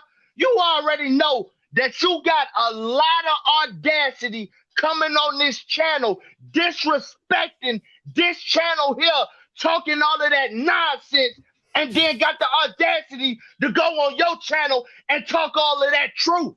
Yeah, he did say something nice about us all year, Richie. He talked about and salivated over our defense all year, Richie. He said plenty of good things about the Jets. Oh, yeah, don't think I forgot, boy. Yeah, you said Where a did lot you end of up? good things. Where did you end up? Yeah. Where did you end So up? what? Where What? did you end up? You didn't even make the playoffs. You It don't barely matter. won It 7 don't games. matter. You talk Your about six team games. was a It bum. wasn't no six games. Why are you talking It when wasn't your no team was 6 a trash? games. Why It were you wasn't no talking? 6 games. Why was you talking when your team was a trash? Why are you even? You don't even belong in the conversation. Y'all were bums I'm at the end of the talking day. 'cause your Why? team trash. We at least made the playoffs. Y'all didn't. And so what? We at least made the playoffs. It did what? Man, do me a It favor. did what? Hey, how we celebrating this 25th anniversary? Do me a favor. Don't How we argue. celebrating Don't this? argue. You better Don't bring argue that with me. Party City crowd with you, because we Man, celebrating that. Don't We argue. celebrating Don't argue with 25 me. years of no playoff for the frog fish. Don't That's argue with what me we gonna do. standing in front of a vending machine. Stop arguing Yeah, I with me know. standing in I front ain't of a vending standing in machine. front of no vending machine, I my can boy. see the reflection in your glasses. I see all them photos. Yeah. You already know what's going on, my boy. I'm at work with it, but hey, I got something for you too, Master. At work, that Madden League is on lock. I got that on lock, my boy. You might as well send me my money right now, because ain't nobody in that league beat me, my boy. You know what's funny? I see you doing love your that. thing in that Madden League. You know ain't what's got funny? nothing You know on who me, my boy. starting quarterback You see me is? putting up 50. You see me putting up Guess who my 50 starting quarterback on is, everybody, Richie? boy. Hey, I got that on lock. Are you the Jets, Richie. King Lowski? Are you? Yes. It was a fantasy draft, but guess who my quarterback I is? love right you, now, King Richie? Lowski. I love you. Is it Guess who my Aaron quarterback Rodgers? is? Aaron Rodgers? Zach Wilson? Development? Mm-hmm. And I am balling with. I listen, for the first 2 games, I have Justin Jefferson and King Henry and Zach Wilson, bro. Zach Wilson's stats: 4 touchdowns, 0 interceptions, 2-0. Damn, bro. Well, is he on the Patriots? Yeah, You're the Patriots, I'm assuming. Oh God, that's scary. Well, Well, I can't wait to see it. King Lowski, go win that Madden League for your boy. Represent. Hopefully, you got the Jets. I know it's a fantasy draft, but still. But Lowski, what a freaking call! And I feel so safe, like when Lowski comes on, because I know he's just gonna go at you 3, and I can sit back because Parks used to be that for me. I see Parks. Oh God, Parks. I don't know if you're still watching, man. he's in the Parks, I chat. miss you. He's been in the chat. He's been. But I he's miss been you. here. I miss you like attacking me. Like I deserve to be attacked. Like I'm not. He's perfect. waiting for us to get a quarterback too, just like me. Oh man. Yeah, well, I can't wait. Luckily, we got another one on my side up next. Jimmy. What's up, Jimmy? Jimmy, you're live. Sorry, I tried to unmute, but my finger went right. My bad. So, the greatest story ever told has ended. And I got to be honest, if this is the greatest story ever told, what are y'all doing, bro? Like, this is the greatest season in Bills history, in the NFL history. Bro, all you did was beat the Dolphins for the division title. Like, that happens every year. They always collapse. Like, it's not something special. So what if you're 6-6 and they're 9-3? They're the Dolphins. That's what they do. They collapse.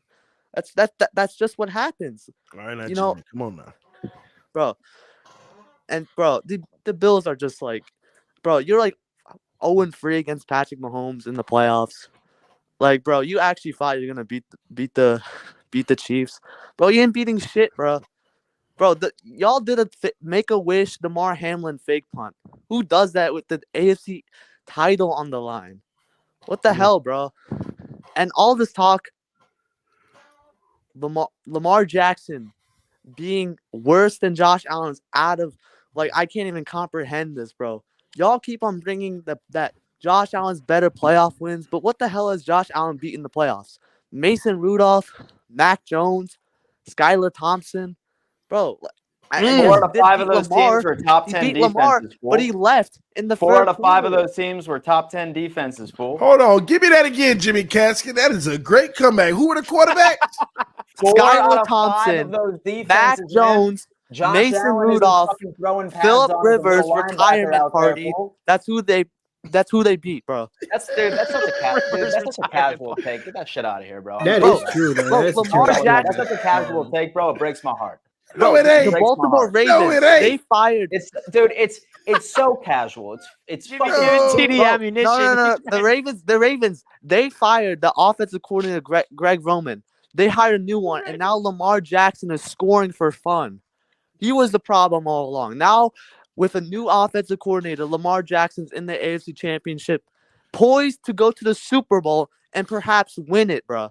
Well, hey, you know Come what, on Jimmy? now. I look forward to being your daddy again for the 5th year in a row next year for the AFC East. So you can sit there and salivate some over daddy, all the bro. quarterbacks Some that daddy. have a shot of consistently beating the Buffalo Bills, but none of them exist in the AFC East. We've done it. Some, and we've proved some it 4 daddy, years in man. a row. Always loses to the Chiefs in the playoffs. Well, hey, 13 man, you know what? seconds, now this. You might as well just become a Chiefs fan because that is the only team that you will ever root for that has a shot at winning the AFC East and beating the Buffalo Bills. Bro, So, next congratulations, season, my bro. Oh my God, Next yeah, season, dude. bro. Another team Y'all beats not the ready, Bills. bro. We can't Y'all fucking not ready. do it. But yeah, dude, get out of here. Y'all not Casual. ready for next year. Get out of here, man. Y'all not ready for next year.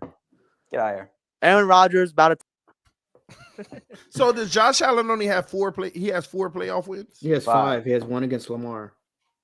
Oh, it was so Lamar is the asterisk one. Okay, the Yeah. only one that Mhm. the only one that actually is a good one. TD, can you read that list that Jimmy gave you? LL? Oh yeah, Skylar Thompson, Mac Jones, Mason Rudolph, and Philip Rivers on his way out.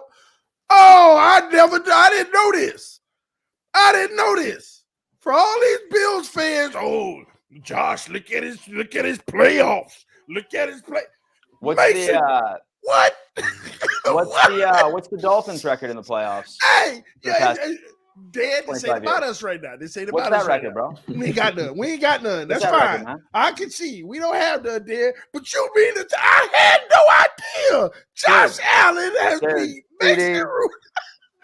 Listen here, Thompson, listen, man. Mac, I know that you're an Mac intelligent Jones guy is the one that's because I getting me. talk to you all the time. Mac I know you're an Jones. intelligent guy. You know that Josh Allen is not out there taking snaps with the defense going up against Mason No. Rudolph. That's still an easy ride. That's still an easy ride. You have no opposition on the other side of the football. Them teams ain't putting up no points. And they probably still put up points. Skylar they were Thompson put all up 30. Dude, 4 out of 5 of those teams were top 10 defenses. 2 of them were number 2 ranked that go into it. It's Josh Allen versus their defense. It doesn't matter. Dan, you probably could have scored 10 and dude, won. I swear to God, y'all are going to put game. me in a fucking insane asylum. So, I TD, feel you're like about I'm to just have a being heart attack when I gaslit. tell you that the I feel like I'm just Dolphins being are fucking going gaslit this to entire episode.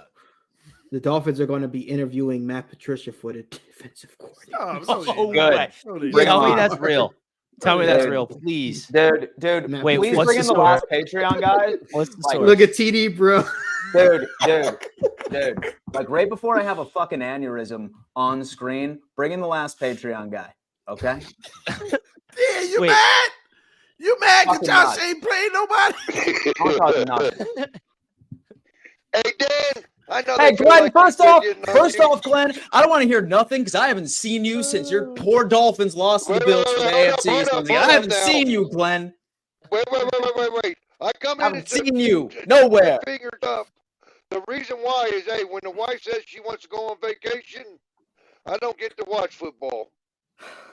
She does rule the role still. The wife is more game. I've been up in Kansas and everything. I've That's been cool, up to Kansas, and we don't get to spend much time together. So That's she cool. got a vacation. So I had to watch. I was on the ship watching the Miami Dolphins Oh, nice. You're on the and cruise? stuff. Yeah, we were on the That's cruise cool. and stuff. Nice. Hope you all had fun. But hey, Dan, I know these people are getting on you, but you could still live to your AFL championship in '64 and '65. Live with that. Thanks, You man. won the championship in 64 and 65. You almost Yeah. were the first team. You almost were the first team in the Super Bowl. But Kansas City beat you. That is Are you? true. That is true. No, yeah, that is true. We I did know it is. lose in the You lost AFC to Kansas Championship for the City first Super in Bowl. 60. You wanted to go to the first Super Bowl, yeah. But is Lamar better than Oh God. Josh Allen?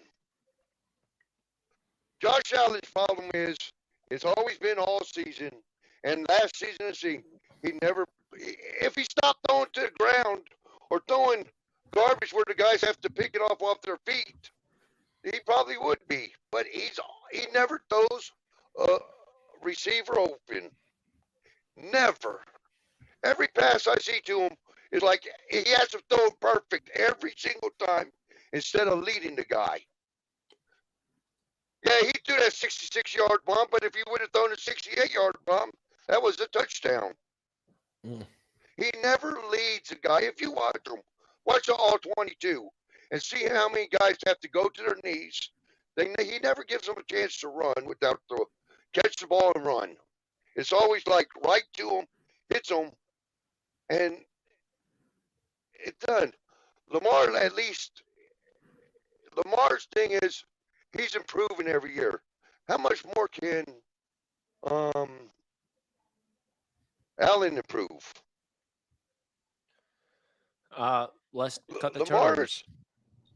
Lamar is getting dangerous with passing and stuff, and he's pretty scary quarterback because he can run, but his passing has come along over the last 4 years real good and stuff.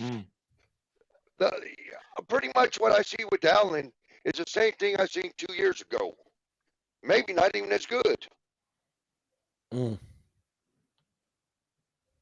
He's like he hit his peak, and that's it.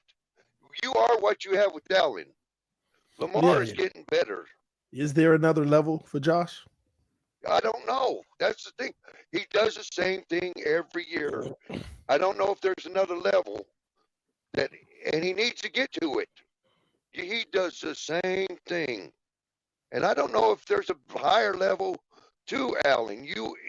He is what he is. Yes, he will carry a team. He can carry a team when he's running. If he decides that he doesn't want to run, the team doesn't look the same. They become trash. So he has to run and stuff. But Lamar, he's getting better every year. Since he got that MVP, he's even better. He's gotten better every year. Allen's reached his peak at like. And that's the problem. Once you reach your peak, only thing is down. And stuff. I mean, the thing is that with Josh Allen, right? He has his arm talent to ride on. So eventually, when he can't run anymore, and so Lamar's greatest strength is, of course, his legs. And I mean, I'm not like, this is not an astronomical take. He's an efficient passer. He's getting better, but his arm talent is not what people would say is his strong suit going into it. I think that if Lamar were to regress in his ability to extend plays with his legs and rush, I don't think that he would last as long as Josh Allen if you were to give him consistent receivers that create a shit ton of separation. I think Josh Allen can rely on his arm as he gets older, while Lamar can't. Now, when you look at their thing, what you need to look at is their third down efficiency and stuff.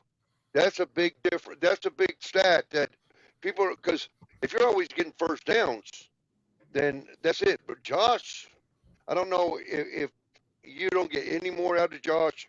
You know what he is, and I don't think he can get any better. Now, don't get me wrong. His arm talent is second to none. Nobody would have been able to throw a 66-yard bomb to anybody in that wind, and he did. And yes, the receiver should have caught it. There's no ifs, ands, buts about that.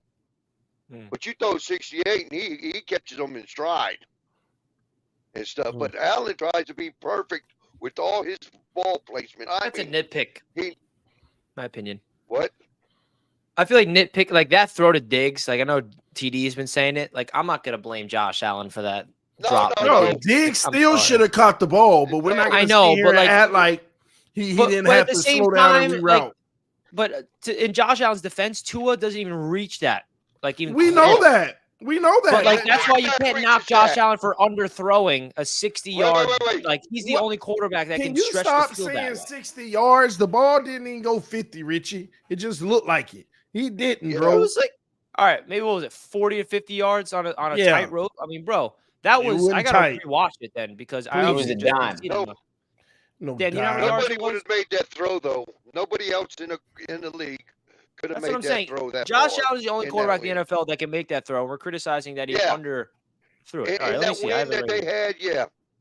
had, maybe the Jets quarterback in his heyday, but not now.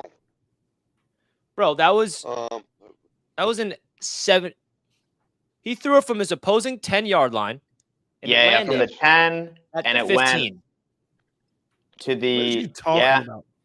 I mean, the 25. The 25. The 25. So from the 10 to the opposing 25 was where the ball landed. Holy shit. And nobody would have made that throw. That was an awesome throw. Do the math, TD. How many yards is that? No, I'm looking for myself. I ain't 50, 60, That's like 68? That's a 68-yard ball. Like, I'm not just like 60. It was 60-plus yards. We're not going to be able to put on the screen, guys, for copyright reasons. But, bro, he'd throw that ball from his own 10-yard line and it landed at the 25. That was a beautiful pass. He should have. But he tries to be so perfect with the ball. And it's not that. It's just even on the short routes, even on the mid routes. You're right, Glenn. Well, Glenn, we appreciate the call, my friend. We missed you and hope all is well with you. We think you got cut out. So, Glenn, thank you so much for the call. I hope you my enjoyed friend. the cruise, man. That's exciting. Hell yeah. And so I'm going on one on Thanksgiving this year, boys. Love that. And so I'll be doing Dan, AFC's Roundtable from a cruise, baby. Oh, shit. It was a 58-yard pass. He needed 60. 58 yards. He needed 60. All right. I'm rounding up to 60. He needed 60. All right. And guess what? The truth of the matter is, y'all don't think about it. You think just because he unloaded the ball, guess what? He threw the ball late. That's what it comes down to. He could have made the same throw 1 second earlier, and it'll been right in stride. It's on him. Bro, he literally. I don't think Diggs would have caught that shit no matter if he was wide open, bro. That's how bad. But guess what? You got to give it to him in stride. All right. Well, let's get into these final super chats. Brian says, when Allen makes a mistake, he gets in his head. When Lamar makes a mistake, it's water off Duck's ass. That's what makes Lamar better than Allen. They're not going to stop then. Can we please move on from this subject? Well, we got super chats now to get through, and then the show is all done. Didn't Lamar throw the pick six? Says Izzy. Izzy coming back with it. Andy's back with it too. Nick Wright says otherwise he can't shut up. Nick Wright. Yeah. Him and Ryan Clark are probably and then that one dude that's in love with Tua. Acho. Yeah, those Hey, three. no. See the crazy those thing. three are the biggest Allen haters like on mainstream media. And they're not even really in love with Tua. What they're doing is capitalizing off of the simple fact that there's so many people in love with him. They go with the win. Yeah. You know, they ride these people's emotion. Oh, look at what's so great about this. Like every single one of these young quarterbacks, they ride because the fan bases are absolutely insane about these quarterbacks. And they just ride the wave. Yeah. Rich, you want to read this one? What are you talking to, Tyson? No, here we'll fire up Tyson. People crap on Allen, but how about does Brady have 6 Super Bowls if he's in more competitive division for 2 decades? Same talking points. Like, bro, like at the end of the day, why should we have taken our foot off the gas pedal to try to make the division more competitive? That's a stupid take. Mahomes has won the AFC West every single year he's been in the league. Is the AFC West how competitive has the AFC West been? Chargers, Raiders, and Broncos, bro. They've won literally nothing. So that's a stupid take. Thank you for the super chat, though. Stanley with the $5. Hoping my Ravens save us from a Taylor Swift Super Bowl. I feel like most of America, other than the Chiefs and their fans, feel that way. Well, Stanley Leonard, we shall see. And yeah, that's definitely And don't get me a wrong. very Listen, easy consensus and so around I the league. want Lamar Jackson to beat the Kansas City Chiefs. I want the Ravens to beat the Kansas City Chiefs more than anything on the face of the planet. We all do. Don't get that twisted. Well, I am a massive Lamar Jackson fan. I think he's a wonderful quarterback. And I want the Ravens to beat the Kansas City Chiefs with every morsel of my being on Sunday. Remember well, that. TD, you're going to have to do one more time because Henny asks. TD, read the list one more time. Yeah. Lamar Jackson when it didn't even matter. Skylar Thompson. Mac Jones. This is the one that keeps getting me. The Mac. See, all a bunch of casuals, man. Every single one of y'all that think this is like anything to ride home about. Mason Rudolph. Oh my God. And Phil, I thought Josh Allen has like this playoff success. He done went through Burrow, Mahomes, just all the great quarterbacks. And think about it. We don't even talk about his playoff losses, who they were to. All the better to Deshaun Watson, obviously Patrick Mahomes twice. How many playoff losses does Josh have? Joe 3? Burrow. Dude. And so the beautiful thing about it is that like Joe Burrow, all y'all are just fucking punching up. And you're just grazing my heel, baby. Joe, that's all it is. I'm just the saying. AFC East, you're punching up and you're barely grazing my heel, boys. The Texans didn't have this shutdown defense when Watson was there, and they beat Dude, you know what, man? And so you would wish that you had that exact same resume. No, I'm just so saying, you could actually have an opportunity. I'm just saying, Dan, you keep talking about the defenses of these bum quarterbacks, but what about the quarterbacks you lost to? They didn't even have the greatest of defenses. Because it's Josh Allen versus their defense, bro. Their defense. It's Josh Allen versus their defense, not Josh Allen versus their offense. How does that make sense? The Bengals defense wasn't all of that. The Houston Texans defense wasn't all of that. Hey, TD, listen, man. Back then, the Chiefs and you were a defense very wasn't as good as it is now. And so you were a very intelligent person, and I know that you are not taking this seriously. Mac I know Jones. you're just doing this to troll me because you know I'm right. Dan, Mac Jones and Mason Rudolph. Dude, Skylar Thompson. Oh my! Hey, Master, how you feel about that? Hey, listen, you know what, man? Mac this Jones is exactly how I feel. Mac Jones was a Pro exactly Bowler how I that year, feel. bro. Like, I'm fine with taking all of this because you want to know why? It's always me. Hey, you know what? I'm sorry, show. Dan. I did forget. Mac Jones was a Pro Bowler that He was, bro. He was a Pro Bowler. Yeah, dude. Mac Jones is a Pro Bowler that year. You beat Pro Bowl Mac Jones. I can't. You beat Mac Jones at his absolute best, bro. Then you lost him at his absolute worst. Mason Rudolph was 8th team All Pro. Skylar Thompson was the next Tom Brady, according to you. Oh, yeah. Hey, might as well have been. And I almost beat him. Almost beat him, y'all. Almost beat him. The final super chat of the night. Dan, even after Bills win, one people still crap Allen. Oh, yeah, most definitely. Like, so with Josh Allen, like, would throw like a perfect game, and then someone would be like, "Oh yeah, but he had like at least 2 turnover-worthy plays, man. It was crazy." Did he have a perfect game Sunday? I mean, just 98. about. Give him number 98 going forward. I mean, 98. I say just about. He's a baller in the playoffs, man. No one can deny that. Man, only if y'all playing Mac Jones and Mason Rudolph. Man. All right. Well, next year's gonna be. I'm not even acknowledging like that. Jimmy Casket, thank you, brother. I gotta come back. It doesn't deserve my energy. I'm just saying, y'all throw that out all the time. Oh, what about his playoff record? Look at what he's doing to play. Man, y'all are playing Mac Jones, Skylar Thompson, Mason Rudolph, and Phillip Rivers. Well, hey, man, you know what? And so those teams have over yours. They made the playoffs.